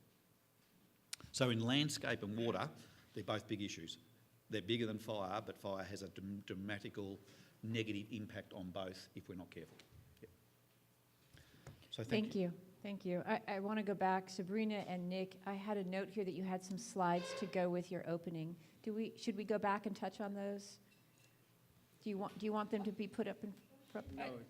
Were they up? Okay, good. Yeah, they were up. I just wanted to. Kind of okay. Yeah. So I'm going to start with you, Jay, and then move to Sabrina. And this is bringing the landscape question back to this question of defensible space around structures. So the questions I'm going to talk, and then we're going to move to water with David and Craig. And then we'll come back to all of it. So Jay, to start with, one of our panel questions is, just help us understand the terminology of what is defensible space, what is fuel modification, and what is vegetation management. Those are different things, and just give us kind of the technical words and descriptions of those. Well, the overall part will be defensible space. A defensible space is that area that you can be safe, your home can be safe, and the firefighters that have the chance to walk into your home and try to protect your home can be safe themselves. During the station fire, my home is just like your home. It's right there in the area where the fire happened. I did my work before the station fire, and unbeknownst to me, when I showed up to pick up my stuff, when the fire was just in proximity to my home, there was an LACD fire engine parked in front of my house with hoses all around the house. So the key is that you create that space in which they can work safely, and it's safe for them, it's safe for you, and safe for the environment. How do you go about that is by reducing the vegetation that you have around it to something that is manageable. And management is the big key, as you mentioned before. Is that part doesn't need to be moonscape, it's just where the proper placing it is. Right now, around my house, I have 3 feet around my house that is a concrete pad. So there's nothing touching my house. 2 things about that. One, it creates that little space that people can walk around it. There's no vegetation around immediately to my windows or the house itself. The other thing that it does, it keeps the moisture away from the structure, which an engineer told me is what moisture's first thing that kills your foundation. And the other, an added value is when you step into the window, you look outside, you actually get to enjoy the plants that you planted in there. But it gives you another perspective, give you a perspective of the spacing that you have in there. So defensible space is that modification of what you have in and around your home that will make it safer, but in a very nice way, pretty at the same time. So just think about getting a haircut. You have a nice bushy hair, good for some, not everybody, but when you get a haircut, how well you feel and how things are in place. Same thing for your vegetation around your home. Fuel modification for Los Angeles County Fire Department is when you build a new construction or you're remodeling your home, 50% or more of the square footage of the home, we like to see your landscape permit or landscape plans. And then we work with you in having that landscaping be properly spaced, plant selection to be appropriate, and we work with different people. Because there's always that tree that grandpa or grandma planted in there, so it's gotta be some flexibility in there, but make that home safe. And then we monitor to perpetuity because it becomes part of the annual inspection that we do. Thank you. So defensible space, fuel modification, and this larger question of vegetation management. Sabrina, on the defensible space part of this is the question about, it's a difficult thing to create and enforce around the millions of homes that are in California that need defensible space. Can you give us some of your kind of your educational and experiences about why is that so difficult? Well, so there was a comment that I kind of wanted to echo that Stuart made on the last panel. I think it was Stuart, it might have been Craig, correct me if I'm wrong. But it had to do with the importance of not just starting off right, not just the minute the home is built, it's meeting codes. And it's the same with the landscape. It's not just the minute the landscaping is installed, it's not just the choice of plant materials. And cooperative extension, we're pretty hesitant about plant lists. I mean, or at least giving plant lists to residents because it gives the kind of false impression that if you've used the right species, that's it, you're done, you're good to go. And just like with the structure itself, you really need to think about maintaining that landscape.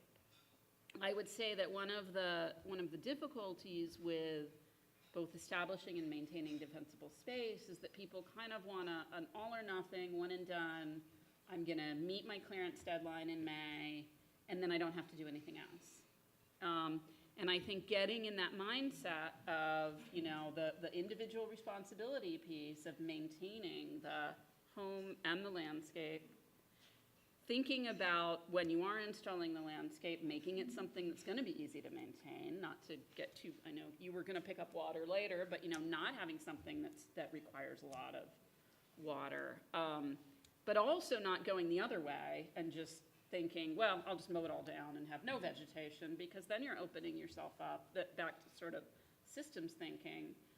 Again, I'm guessing this might be how it works in Australia, but certainly how it works here is our fire season ends when our rainy season begins. And coming from the Thomas fire, you guys have thankfully so far not had such an extreme event in the Woolsey fire area. But coming from the Thomas fire, our fires are ended when our erosion risk is highest, right? And so Right at that point of time. yeah, so I think it's really, people just want things to be kind of easy. They just want to do it once and not have to worry about it. I'm not sure if I veered away from your question necessarily, but it's not just establishing the defensible space, it's then maintaining it. And it's also getting people to understand these are complex. More isn't better. More, you know, getting rid of more vegetation isn't necessarily better. Doing it in a larger area isn't necessarily better. You know, what is it that protects your home consistently throughout the year, throughout the seasons, throughout our cycles of flood and drought? Can you finish up with just a quick comment on how avoiding invasive plant species can improve fire resiliency in the landscape environment? Absolutely. So that was, so I really got into thinking about fire because I was interested in invasive plants. And one of the things that we really focus on in cooperative extension and with our colleagues too is the idea of integrated pest management. And the piece that I wanted to focus on that you kind of pull from that is what we call cultural control. How do we get people to think about, again, their responsibility, right? And so so one piece of it was not recommending that people plant invasive species, especially in these wildland-urban interface areas. And a lot of our recommended plant lists that came from fire agencies, nurseries, other sources, or that people were picking up on the internet and they were like, but I used this fire safe plant list. I'm like, yeah, and that was for New Jersey. Understanding the localization, and then understanding that you can choose to avoid these invasive plants actively. And also, if you are maintaining things throughout the year and not just creating one period of high disturbance right at the beginning of the summer where invasive plants can come in afterwards and really, really spread, because you're doing that sort of moonscape kind of thing. Thank you. You can Thank you. get that. Thanks. Yeah, I wanted to make sure you Long got a answer, chance sorry. to comment on invasives. David, all right, we're going to move to a question on, I'd like you to just kind of describe the system of cisterns and tanks and distributed water systems that you're familiar with and advocate for. And then Craig, we're going to follow on with you describing how that's operating in Australia today and recommendations for how to move California to that. Great. Okay, does this microphone work? Can you hear me? Okay, great. Yeah, I was just speaking with Craig. Can you hear him in the back okay? A with little David. bit. Can we get the mic person here just I'll here? use this guy. Yeah. I know what's on the floor. That's but good. there you go. I'll lean over if. I'll lean back. Okay, that's better. I was just speaking with David Szymanski, our supervisor for National Park Service. My grandfather and father built Paramount Ranch at Western Town, which was tragically lost during this fire as a result of encroachment of landscape, next to the building and not having flammable structures that are adequately protected with fire retardant. I see these things as zones, of course. There's the fuel modification zone. We're currently doing a lot of work at the Resilience Lab up at our property in Malibu, Ventura County, which has zones. We're starting with a Phos-Chek infused soil that we put down. That's a seasonal aspect. So after brush clearance, there's 16 patents on this fire retardant soil because it's the ladder effect. You have pine needles, you have all kinds of combustible organic materials that add to the ladder effect. It comes up. Can I pause you for a second? Yep. He said an important thing, not everybody may know that term, Phos-Chek, which is a long-term fire retardant that's a fertilizer-based material. So we start with a fire brush clearance, then we put a Phos-Chek infused soil that is a perimeter. We have fire retardants on all our wood surfaces. We have defensible space, but importantly, we have water resources. And what we learned, exactly how valuable that was, our pool with 80,000 gallons, it was drained 3 times by the fire departments, by the helicopters.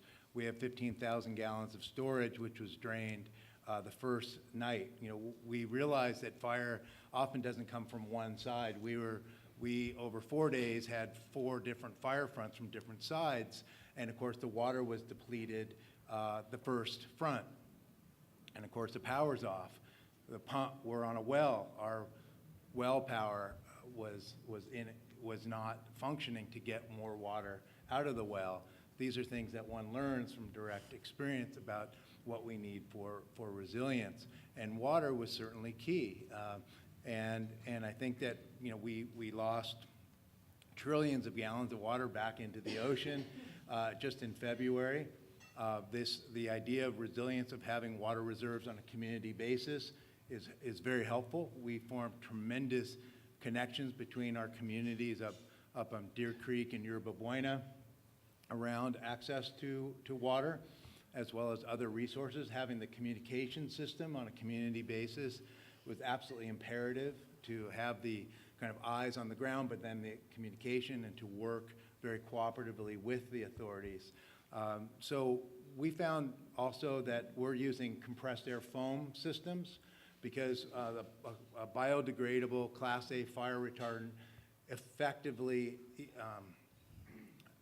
makes water much more efficient, about 10 times more efficient. So you're not having the weight of the water, you're not using the water inefficiently. And that would be another level, which is, say, hours before the fire. I acquired a historic town, a historic movie town. And I do need to ask you to wrap up Yep, just quickly. which cannot be adequately, is not adequately constructed. You know, it's the worst possible thing you could have for fire, but it's a cultural landmark, which we're committed to stewardship. I've had to develop these techniques to preserve that which is not properly built in the first place, and that is critical, but it has a lot of applications for many people. And the last thing I'll just say on a codification is, why don't we use fire retardant on all of our building systems in wood frame, you know, in the framing stage as a requirement? Because so many of these fires are after the fire is passed with embers for slow combustion. Any building, it would seem, that's wood frame should be coated with fire retardant before enclosed. Thank you, interesting thought. And however you choose to relay that, we'll cut into the question and answer time that Deborah has signaled me.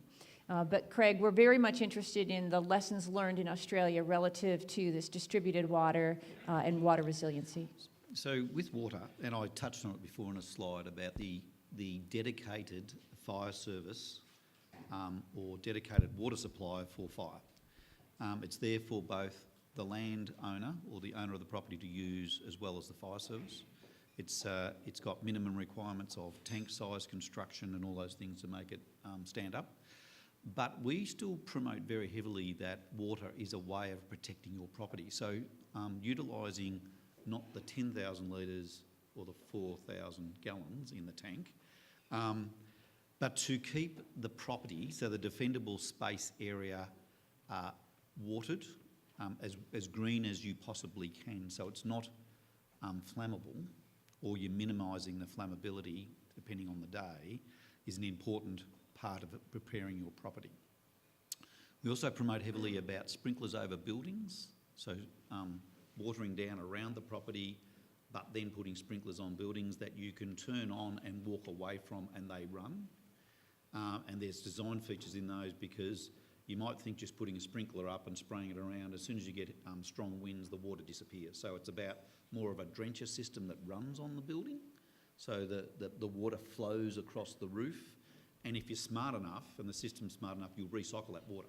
So the water will run off, and I was just looking as I was late coming in here.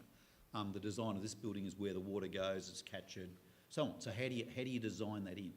Again, if you design that into a new building, you've got a chance. How do you do that for an older building? How do you capture water off traditional spouts, the guttering on the building, into something, and so on? So again, it's about a system of keeping water on your property, using it effectively, but designing it in a way that you know it's going to match the environment. Because if you just spray water up and it's 80-kilometre winds, the water's gone. So how do you do that? And no one place is the same. So the principles are there. It's then how you apply that. And I always use the test of achievability. So how would I turn it on when I'm in a hurry and not have multiple things to do? And then it comes to pumps, which are either petrol-powered pumps or electric-powered pumps. With electric-powered pumps, there's no guarantee the power will be on. Have you got backup power? So on. So it's a systems approach. We've got the elements. It's how the elements are applied to the property is the key issue. Yep. We're going to move to, thank you, we're going to move to questions from the audience. I think, Deborah, you're out there. And I want to come back, Craig, even if it's offsides, to the people who are the technical experts in Australia who help design these systems and where you're seeing that develop. Question number one. Hi, Jonathan Parfrey, Climate Resolve. Question for Craig. I didn't see a place to ask this question, so I'm asking it now. I actually have a number of questions, but the one I will ask is related to insurance. And we have a situation in California where there are a lot of communities in the WUI that simply can't get insurance anymore. The utilities are having a problem with insurance. We don't think that's a good answer for people, but is there a way of upgrading homes where they can be then surveyed and then they could obtain a lower cost on their insurance? Is there a way that we can work with that existing market mechanism? You always want to put the complex problems up, don't you? Insurance is a fundamental part of it. In my next presentation, I'll talk about what a resilient community is, and a resilient community is an insured community. That's a fundamental of resilience. The ability to bounce back after an event such as a fire, a flood, a storm, or whatever it might be, if you're not insured, your impacts are probably life-changing. If you are insured, that's a good thing. However, we know for a fact that in Australia there are many properties underinsured. So what I sign up for is not the ability to replace to the same or further. So we know underinsurance is an issue. And I think globally, and this is globally, insurance will become a problem globally, if it isn't already.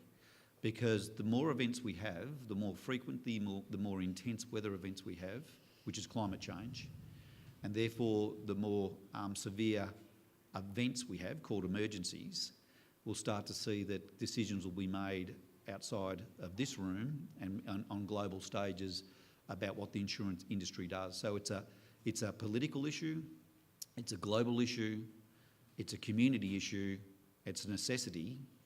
And for that reason, we won't have the answer, but I'm damn sure with the right lobbying and political processes, we'll be able to get it to the right space. That would be a great 4-hour next Absolutely. symposium. 4 days. Do we have any other questions? If not, I'll challenge the audience with one if anyone's interested in asking that. And it's kind of back to the defensible space, which is, this is a regulation that has been on the books in California for 50 years. The requirement for defensible space out there in our wildland areas has literally been required for 50 years. And yet it does not exist, not in large measure. So I would challenge anyone to be able to describe why that might be and how we could address that. In the back?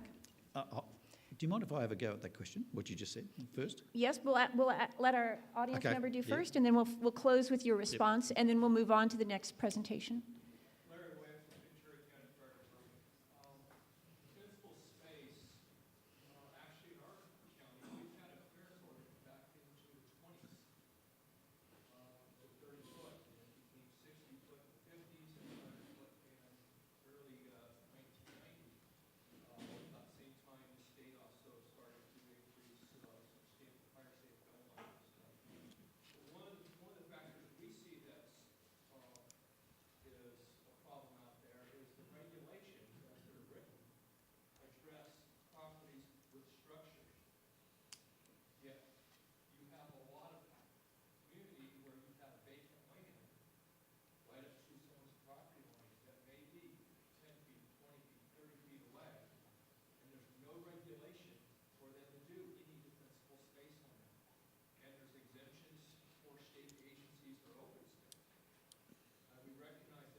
Thank you. That's a good perspective. We'll close with Craig's observation.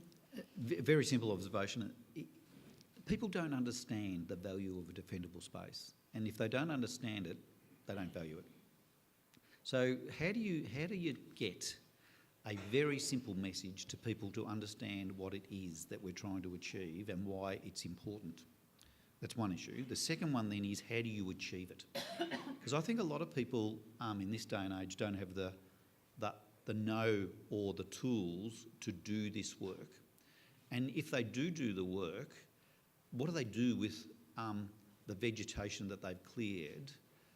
Where's it go? And have they got the skills or the ability or the machinery to get rid of it? So, you know, are you creating the next problem? So I think we all understand it, but do we understand the problem that we're facing? And I think it's actually revisiting the problem. Revisiting the problem that you've got regulation, you've got, you know, compliance, but no one's doing it. Or you've got the will to do it and the understanding, but the know-how's not there. So it is, and to me, it's a very local issue. It's a neighbourhood discussion, and maybe neighbourhoods have got the answers, because if I'm 80 years old and live by myself, how do I do it? If I've just bought into the place and I've got all these other priorities, what do I do? Mm-hmm. And if I get it wrong, you can be very devastating too. So it's got to be a problem that's not just a regulatory issue or a compliance issue. It's got to be a community issue, in my mind. Thank you. And I saw that our chief here wanted to make a comment as well, so I... Just real quick, two quick things. One is the understanding what it is, and we tend to say brush clearance, and usually we don't have brush right next to our house. Brush is away from our house. So we tend to focus into that when it should be that first 100 feet. The second thing is what is available out there, and that goes to building materials. You go to one of the regular hardware stores, you don't find these building materials that you see here in this place. You go to one of those regular nurseries, you don't find vegetation that is what you're looking for to put in your home. So it's not only not understanding it, but not having the ability. So that what I will challenge is to make that connection that Sabrina started a few years ago, to start bringing the nurseries, to start bringing the plant growers, and to have the proper plant selection for the citizens to do. I had a conversation with Home Depot manager one time, and they buy nationwide. They don't buy plants for the specific area. They just buy nationwide. So that'll be the challenge, right? Thank you. I want to thank each of the panelists. David, your resiliency lab and some of the work that you're doing up there, I hope that that stays visible in the fire community and the planning community, so that you're sharing the things that you learned up there. It sounds very important to us. And Sabrina, you know, your observations on how to advance the plants and fire ecology portion of this, especially down here in our southern chaparral communities, critical. Thank you, Jay, you know, for many years. And I won't thank you yet because you're still on this hot seat. Okay. And we're moving directly into the next singular presentation by Mr. Lapsley. Thank you. In the sense that I touched on most of the principles this morning about what we call community connection and community resilience. Now, community connection, you can put definition around it, but community connection is not just a fire thing. It's not just an emergency thing. It's about the fabric of the community. It's about passion. It's about what people believe in their community and want to contribute to. And we've got up there about passion, compassion and caring for communities to make a difference. So it's about being engaged, involved, able to influence, able to navigate around your community. And I talked this morning about the trusted networks in the community and the trusted leaders. It's all there. You know it. You could walk back into your community and you could sit there and say, there's the tennis club, there's the hockey club, there's the football club, there's the pharmacy guild, so on. It's all there. The school principal, the senior teachers. But when it comes to resilience, and I'll explain resilience in a moment, in an emergency sense, this is absolutely fundamental. If you haven't done this community connection thing, it's not too late to do it when the event happens, but it's not as effective. So it's something that should be in communities to understand. If we do this community connection thing, it's also about the values of the community. I live in this community because I value the environment. I live in this community because it's about where I live for my shortest run to work, so on and so on. It's about what you value and what you contribute. So out of that, simple words: trust, respect, integrity, listen, engage, They're pretty common sense things. Then it gets into being inclusive, involved and supportive. Are we that inclusive, or have we got the club mentality, or what I call the tribal mentality, that the tribes dominate and we're not as inclusive as we could be? Of course we're not that way, until you stop and think about it. Be collaborative and share intelligence. Communicate and share information. And get a balanced outcome, because sometimes you've got to compromise in communities to get the right outcome. But you've got to have the discussion to be able to have that approach. And then it talks about, how do you use face-to-face meetings? And I know in Fire at Victoria, we were very strong about a community engagement program. It was town hall meetings. It would be where the senior officials stood at the front and everyone would stand in there and listen and hear. And most of the time, the frustration would come out and you wouldn't get the opportunity to really discuss it. They weren't forums that allowed that sort of good discussion. And we learned from that saying, really, we've got to do this smarter, we've got to do this better. How do you use social media? How do you use just-in-time processes to allow you to share and understand? That's why the word connection is important. I think the word engagement is very much about we stand in a forum and talk with each other, probably talk to each other, whereas connection is about connecting. And how we do that is different, and certainly different today, and will be different as we move forward. But then it's about the trusted networks, and I keep going back there. They are the people that actually, or the groups of organisations and the people that do make the difference. So, if I've already shown that, I'll just go back. I've already shown that slide which just talks about what they are. I'll just emphasise though, think about your community, wherever you live. Some of the most powerful people, the most influential people, are not the ones you expect they are. Think about the chemist, the pharmacist. Think about the news agent. Think about the school principal. Think about the senior teaching staff at school. They're very influential. Very influential. And they give the tone of the place because they're there every day and they're known. You can remember who your school principal was for either the good reasons or the bad reasons. Depends how often you went up the principal's office to visit. So you've got all those things. You can remember the good netball coach or the good basketball coach or the good football coach. You can probably remember the bad ones too.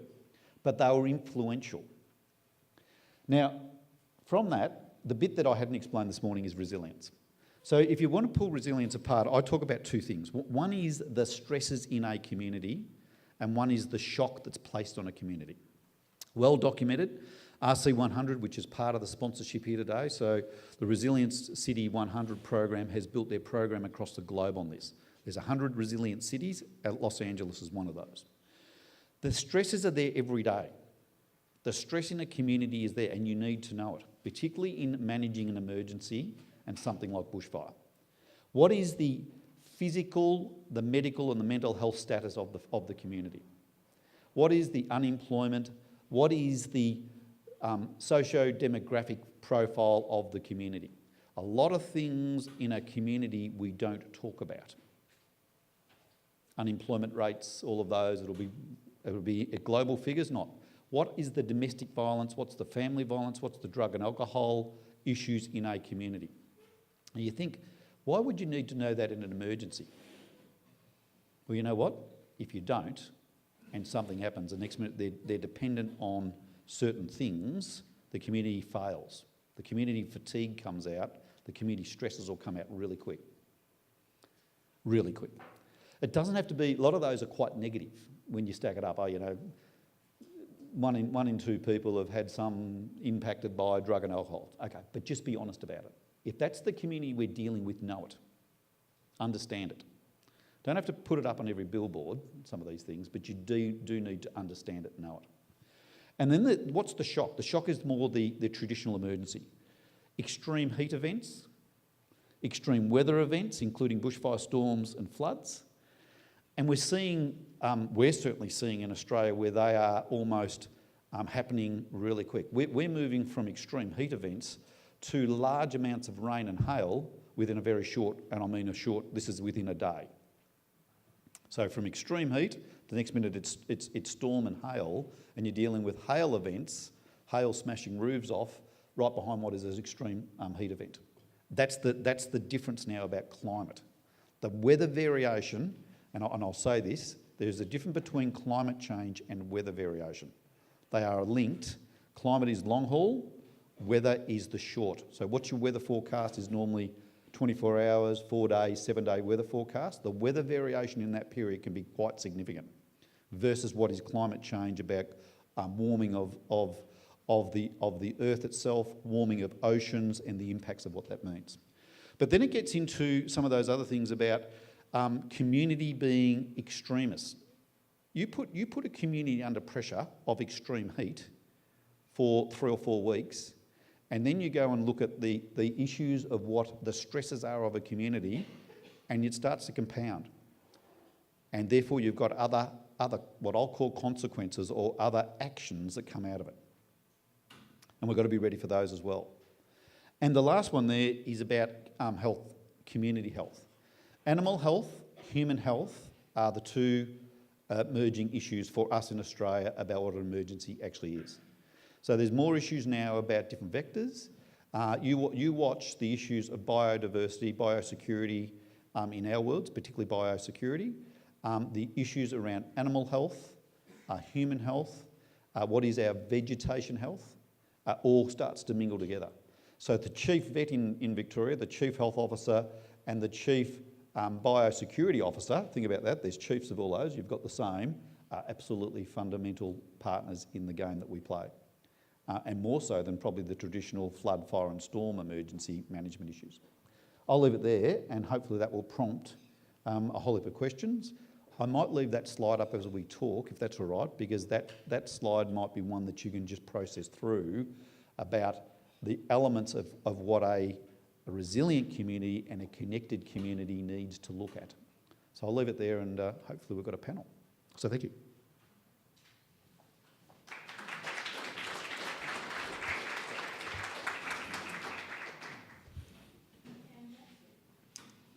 I've got friends.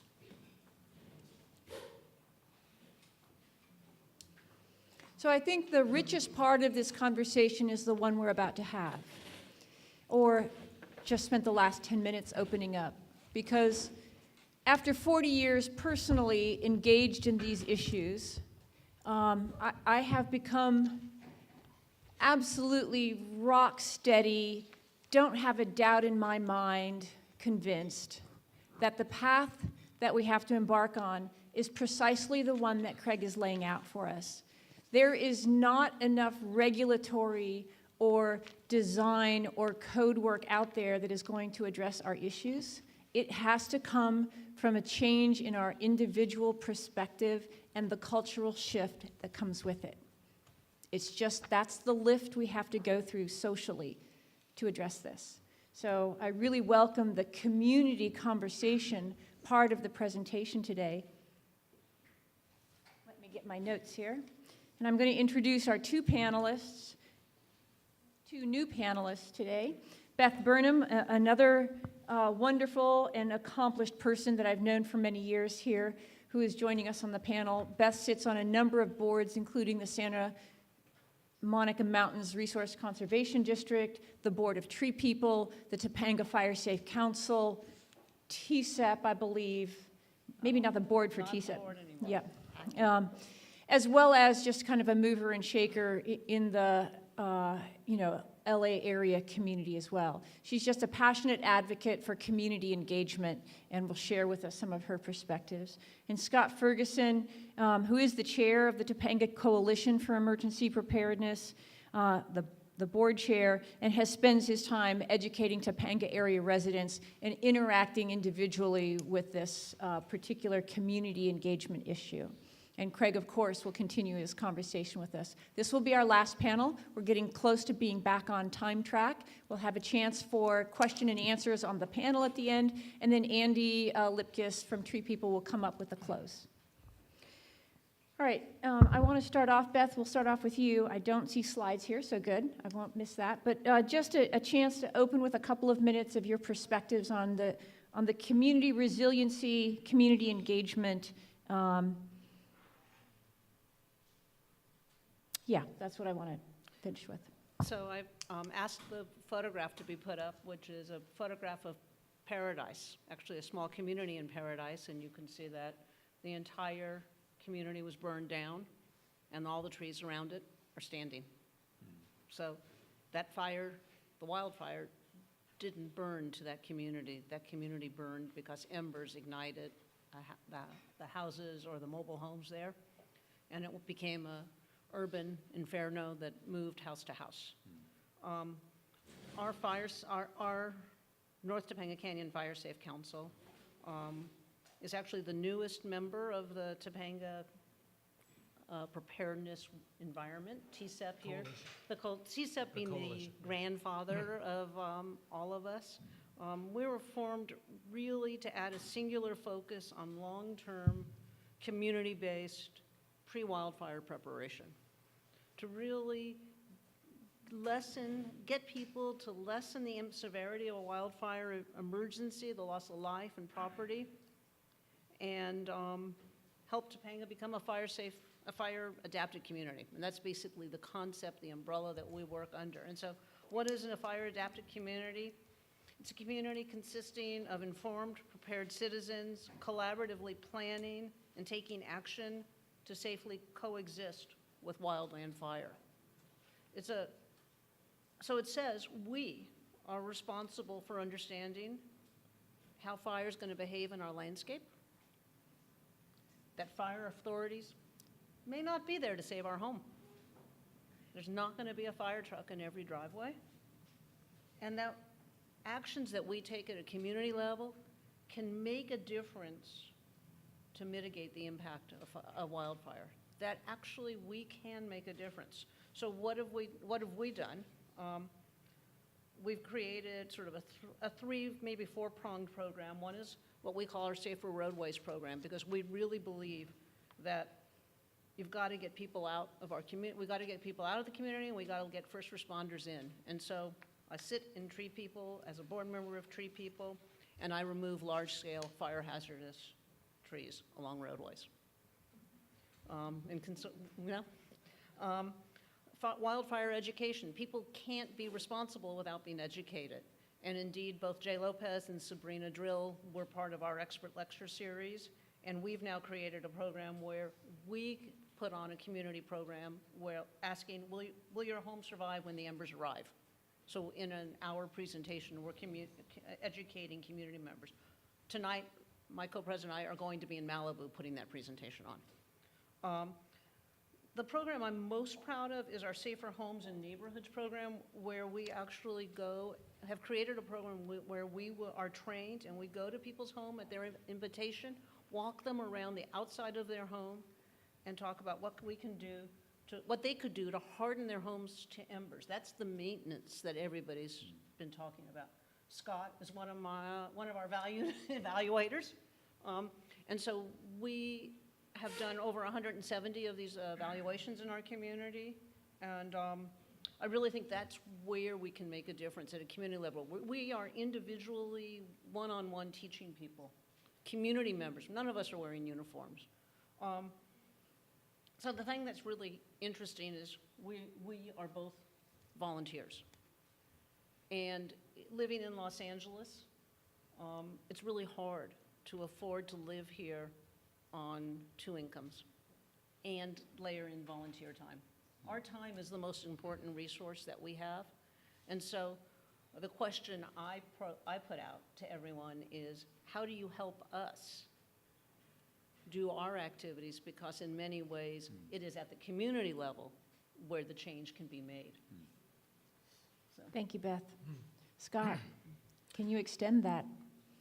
Yeah, well, I would just say that I kind of went down the rabbit hole of emergency preparedness and community involvement when I made the decision 30 years ago to build a home in Topanga, which I then found out afterwards was one of the most dangerous places in LA County. I might have still built it even if I had known that ahead of time, but the event that really kind of triggered everything was the 1993 Old Topanga fire. That was my first example of evacuation. So I was evacuated, and that was significant for a big reason, because that fire is what prompted the creation of the Topanga Coalition for Emergency Preparedness, which we call TSEP. And it was created because of the lack of communication that we found in that fire and in the reporting of that fire by local news agencies. I saw that firsthand because I was sitting in my in-laws' house in North Hollywood watching the news during this, in the third day of the fire. And they mentioned my street and said, the fire's there. And I figured, okay, well, my 18-month-old house that I had just built was gone. So I just figured, okay, I'll just write that off. I had everything that was important.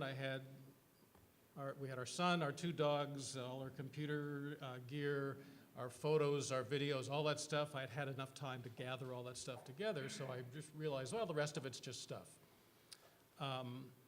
But it was that lack of communication, of accurate communication, that got a couple of people in Topanga together to say, we need to put together and create an organization that knows the community, knows the area, so that we can gather accurate information, verify it, and put it out to the community so we can give people the right information, not the wrong information, so they can make good decisions. It was all about making good decisions. So TSEP was born, and we've been operating for 25 years straight with nothing but volunteers running the show. And it's all about that community involvement. What our 2 main missions are education. So we just try to educate the community in all of this emergency prep stuff, everything that we've been talking about up to this point. And then during an incident, when a fire or some other emergency breaks out, we actually activate, and through our channels of communication with the fire department and law enforcement that we've built up over the years, we gather and verify accurate information and push that out to the public through a website, through a telephone hotline, and through social media. So that communication of what's going on, like an up-to-the-minute thing in a trusted environment. Over the years, we've built up that trust of not only from the agencies, but also from the community. They know that if TSEP puts it out, it's accurate as of the time we put it out. We all know things change rapidly in a fire, but it's accurate when we put it out. And that's really important. That's part of that trusted thing that Craig was talking about. We've developed our organization into a trusted source, and people know that. So we are really trying to involve the community in all these decisions. One big way that we do that is through what we call our Neighborhood Network program.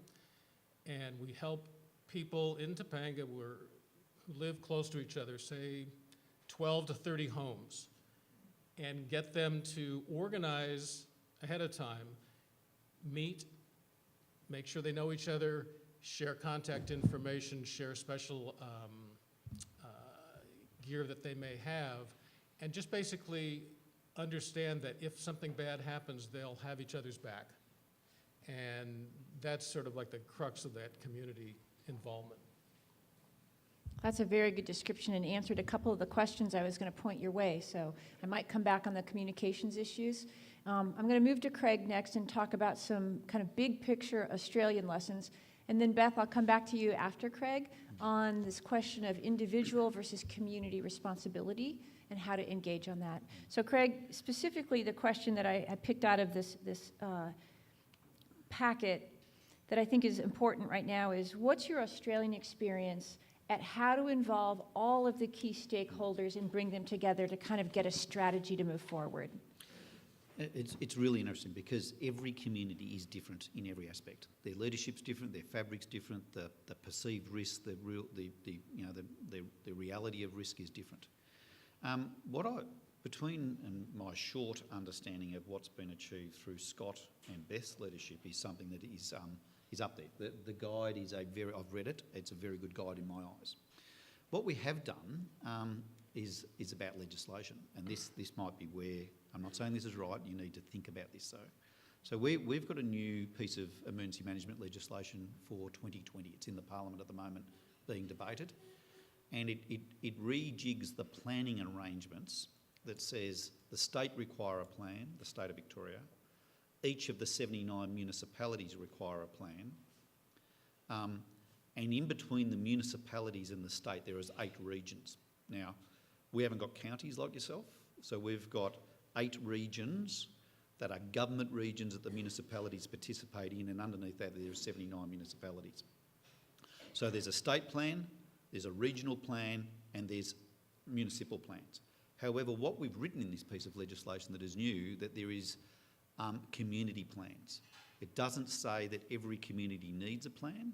It's up to the municipality to do a risk assessment and say, that community that's on the coast needs a coastal plan, that community needs a fire plan, that community needs whatever it is based on the risk of the community.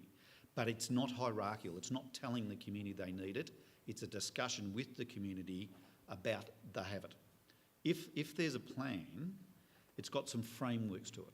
And this still hasn't been quite worked through because there's different communities. There's ones that are urban communities, structured, suburbia.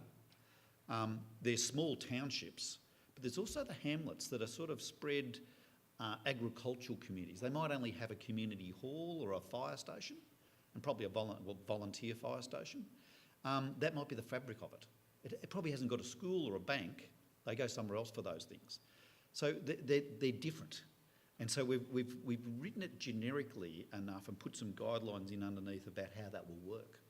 So, but the issue is the plan. So a plan's only as good as the engagement of the community, the discussion to have, the understanding of the values of the community, understand the capabilities, understand what they can do as a community, which reaches down, I think, to your next question, what's expected on a property owner or an individual or a family unit to do. And there is all of that decision making, where they get local information, how they connect, but it's about what you can do in the prevention works of the emergency, in this one, bushfire. How do you do that defendable space stuff? Roadside fire prevention becomes a huge issue for us, and I don't know whether that's an issue within the counties here, but roadside fire prevention is a big issue about, and I haven't heard it mentioned here, it's a significant issue about how the roads are used to prevent a fire from travelling or starting and travelling, but it's also got to do with access and egress. A lot of our roads have been vegetated right up to the roads, and next minute trees fall down at the wrong time and we lock people in. So all of a sudden, even before the fire comes, the wind will go through and knock the trees down. All of those issues, they're there. So understand that, talk about it. The challenge I've got, and I keep challenging people about, is the issue to do with what is a plan and how do you get a plan? Because in this day and age, not every community, and you touched it, Beth, we're all busy. We're busy, busy, busy, busy, and then you want us to come to how many meetings to develop a plan? Really? How do you do it just in time? How do you get a just in time, share it, put together Thursday, and we share it, and it's available next Thursday because we've done the work. It's not meeting after meeting after meeting. We love that, apparently. So all those things. So it's got to be smart. It's got to be a new way to do it, and we've got to be smarter at it, but it's really critical. And the last comment I'll make, and then questions will get you there, volunteers. Don't ever underestimate the value of a volunteer. Never underestimate. We've just done some work on what we call the 3 Vs. What's a volunteer, the person?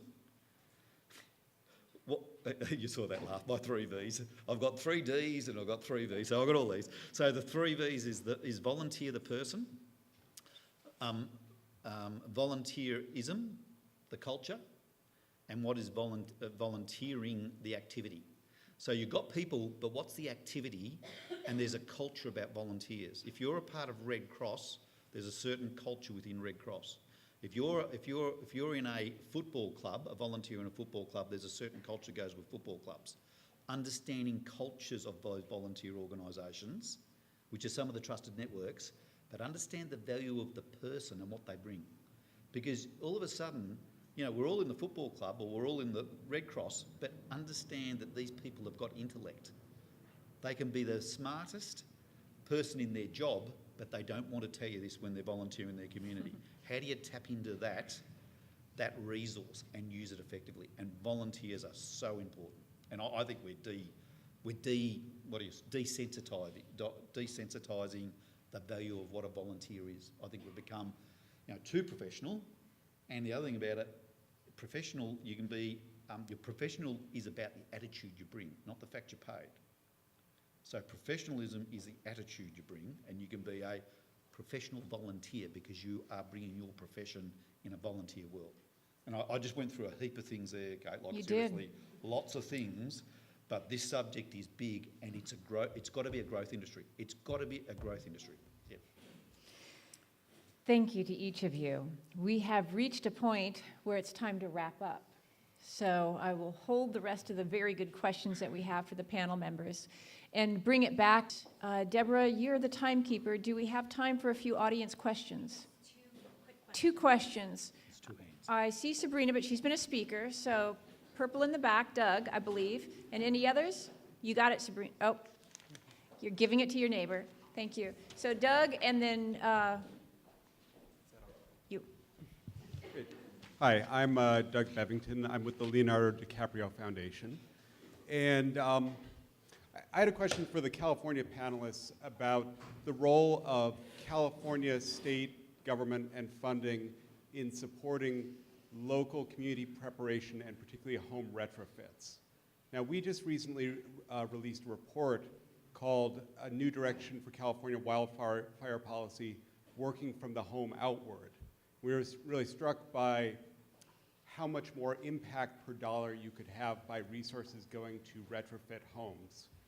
But it seems like when we look at where the state is currently putting fire-related resources, it's forest and vegetation modification, it's big funding for aerial tankers at a point where the benefits of that are very questionable. I recommend the LA Times piece from Sunday on that subject. And I was wondering if instead more resources were going to focus on community preparation and particularly home retrofits, what would be useful for you in terms of how the state could help your community? And we'll try to keep it to a minute and a half answer. So through our home ignition zone evaluation program, where we've gone to the 170 odd homes, I've got to tell you that most of what we see that would create an ember resistant, I'm not trying to make a flame-proof home, is really housekeeping. And so it's maintenance. It's cleaning off the roof. It's cleaning out the gutters. It's filling in little cracks, knowing to close the dog door as you're evacuating, bringing in your cushions on red flag days. So these are not money things. People can do this without funding. Changing out vents, well, we talk about a 1/8 inch mesh that you can buy at Home Depot, and it's easy to install and it makes a huge difference. On a money front, I think that there is things that can be done in terms of helping people retrofit houses, but before that really does you any good, that makes people think that they're now safe. It's like they thought that there'd be a fire truck in their driveway, and we're telling them there's not going to be that, so they go and get this money, they do their retrofitting, and they think they're safe, but they're not doing the maintenance, so that retrofitting doesn't do any good yet. I think it's also a question of, there's so much talk about defensible space. I know everybody in Topanga knows all about that, and it's all about brush clearance and all that thing. I think there hasn't been enough emphasis on the home hardening, and so people don't really know about it that much. And I think from a policymaker standpoint, government officials and whatnot need to emphasize that more to the individual homeowners so they understand that it's really from the home out. Because people think if they do their defensible space, their brush clearance, then they're fine. And they don't even know about fireproof vents, or they haven't thought about the fact that there's leaves in their gutter. And so that's an education thing, and that's something we try to do on the community level. Thank you for both of you. Both of you. I want to say a personal thank you to the panelists, to Craig, and to each of the audience members, many of you whom I know and just haven't had a chance to say hello to today. My time as your facilitator is over, and I'm turning the microphone over to the host of the event, Tree People's founder and president, Andy Lipkiss.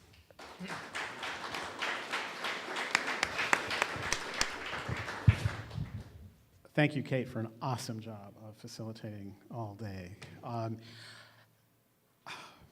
It's my job to wrap up, and I'm not going to leave you feeling good It is great that we came together. This is so critical. But I want to underscore two major themes and put a fine point on how much we need to do. It is good news that we're here. It is good news that we're getting this conversation started. The paradigm that we're living in, that we still, all of us believe and hope there's going to be a rescuer who's going to have that fire truck in our driveway, who's going to show up. That paradigm is over. Yes, we'll still see it. We will still see that happening, but in the big events, they're not going to be there, and our people don't believe it. It's very hard to accept that. And so I want to talk about that, both the community side and water, very, very briefly, because our goal at this event was to carry a new vision forward about the people here having to lead this shift. And all of this comes from the fact that it was proven to work in Australia. So very quickly, I was some years ago in Beijing for a meeting, had another Angelino with me. He received, this is in August, he receives a call from his wife in Los Angeles, who lives 4 miles away from here, near Mulholland. Said, I left the house, went down to Ventura Boulevard to buy some milk, and there's a fire. The pets are stuck at home. What do I do? She's calling her husband in Beijing to find out what to do. She can't get home. And he turns to me, nearly in tears, saying, what's going to happen? I said, well, you needed to meet with your neighbors. So there is a great writer, Rebecca Solnit, who says in this new age of climate intensity, it's your neighbor who's going to save you, or you who's going to save your neighbor. And until we flip everything that we do to have people understand that. So the DiCaprio Foundation question was brilliant and exactly right on, where we need to put the resources to achieve resilience, saving lives and all of that. We need to really activate community like never before. And think about the Santa Rosa fire. That's the new fire mode, right? Starts at 2 in the morning. People smelled smoke. Their human sensors were on. They smelled smoke. They called the fire dispatchers who didn't have record of a fire. And winds are blowing at 50 miles an hour.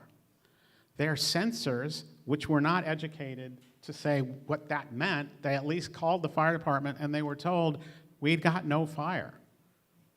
You must be okay. Now, so not good information right at their hands. Now, there hadn't been a dispatch yet, so it's not clear that a central dispatch system would have worked, but intelligence and training so people know how to respond, know how to use their sensors, and to inform people when that happens is critical. We haven't even mentioned that today. We are all active sensors who can save our communities. Then the next challenge. If they hadn't met with their neighbor and they ring the doorbell to try to wake them up, it's 2 in the morning, fire's moving fast. They have 30 to 45 seconds, some of them. If they haven't met with their neighbor and had the discussion about what to do when this happens, do I have permission to break down your door or throw a rock through your window? The chance that there might be a loaded gun on the other side is going to make them pause or leave or get both families killed. It's that real. And there's very few people confronting this discomfort. So we need to have these, be able to enable these conversations. The thing that I saw that made me bring Craig here was when I visited Australia 11 months ago. I visited their new emergency command center for the state of Victoria. Massive complex, working with these principles. One entire room on the floor of that facility was labeled community engagement. It was a table with 75 to 90 seats at it that filled the room. Name placards at every chair, labeled tribal affairs, education, arts. Every aspect of community was represented there. And I go, well, that's cool. How often do they meet? Twice a week, mandatory. 30 minutes per meeting, mandatory. That's to keep that community connection alive, day to day, moment to moment, not just in the disaster. So, and that's staffed by state staff being financed to do that. That's the kind of investment that we're talking about having to be made. Maybe, when we're just having this conversation about not enough time in our lives, maybe we need to understand when we really confront this and see we're in this state of chronic emergency, not just fire, but water, flooding, heat that face this community. Maybe part of our new paradigm is we actually have to set aside 10, 20, 30% of our lifetime for volunteer and community connection for our survival. So it's not optional time that we don't have. I don't know. So let me just jump from that to the water piece, because we talked a lot in code today, and I appreciate Kate translating FOSCHEC for us, but we talked a lot about tanks. I didn't even say it, that tank out front, it collects rainwater from the roof of this building and from our parking lot. It's full right now, by the way, and a full tank gives us a year of water for our landscape off the grid. But we, too, save water, so just a small amount at the bottom of our tank is enough to fill 250 helicopters. David, the reason why he's here, besides that he's brilliant and has that stuff, his home, he put in 3 5,000-gallon tanks, I think filled with rain water, right? Not water that's imported from Sacramento, off-the-grid water. I learned from him and watched him during the fire. When the fire department came for that first run, they took that water. They didn't just save his home, they saved 20 homes, or was it 30? And that created the network. That was him making the private investment to have water that could be used for private and public good. That kind of system can be deployed in homes across our cities. The Australia model that's so important to underscore here is that when the drought started, there was rainwater collection and tanks in the suburbs and out in the countryside. What Australia did was innovate and invest in incentives to make it cheap and easy for homes to get it. Today, 30% of the homes in metropolitan Melbourne and in Sydney, 30% of the homes have rain tanks that can be used for emergency water, for firefighting, and all kinds of stuff like that. We could do that. We're not making that investment. And we need to think about that, because that is, in fact, where the investment will save lives quickly and do all kinds of other things like that. So those are 2 takeaways that I hope will plant seeds in your mind to grow roots. This conversation is really just getting started. This group is about policy change. And unfortunately, it's on our shoulders, because the public expects that you're going to do it all. They've been promised that you're going to do it all. From the fire services, they expect, because you've always been the heroes, the first responders, that you're going to save them. And, I was on the Governor Brown's first earthquake preparedness task force when we realized that government's not going to be around not just for 3 days, but it's going to be 5. No one wanted to hear that message, and no one really took it to heart, because we want to trust our saviors, our first responders. We have to break that. It may not be the fire services who organize this community engagement, but we sure need you to reinforce that we're your backup now. We need you all to be connected. So that's the takeaway. And that's the good news, is we can respond. We have energy. We need each other. We get better, healthier, stronger when we hold hands and when we connect. And it crosses all the dots that, Craig, you laid out in terms of our vulnerability, including the pain, the drug addiction, and everything else. We are the net. So thank you for knowing that, for stepping out into the land of discomfort and being leaders. We're here to work together with you. And by the way, tomorrow night we're at Malibu City Hall, and we were cautioned. We're going to run into a lot of very hurt, very angry people who felt the promise was broken. And, we don't have flame retardant clothes, but hopefully they'll understand. And then Wednesday night, again, we're in Las Virgenes Water District headquarters. And we're going to try to carry this message to them, and we will speak about the fact that you are here, and we hope that they'll be able to get beyond the pain and the broken promise and be able to get on board. I hope I see you at the next round whenever we create that. Thank you all. Thank you. The people who produced this, I want to have them stand and take a bow, but Deborah Bloom, our Senior Director of Policy, Antoine. Other Tree People staff, just quick stand up so they see, the network of people who held and made this thing happen. Thank you very much. Have a good, safe drive home. There's a lot of cookies and things to make you feel good while on the road. Take care.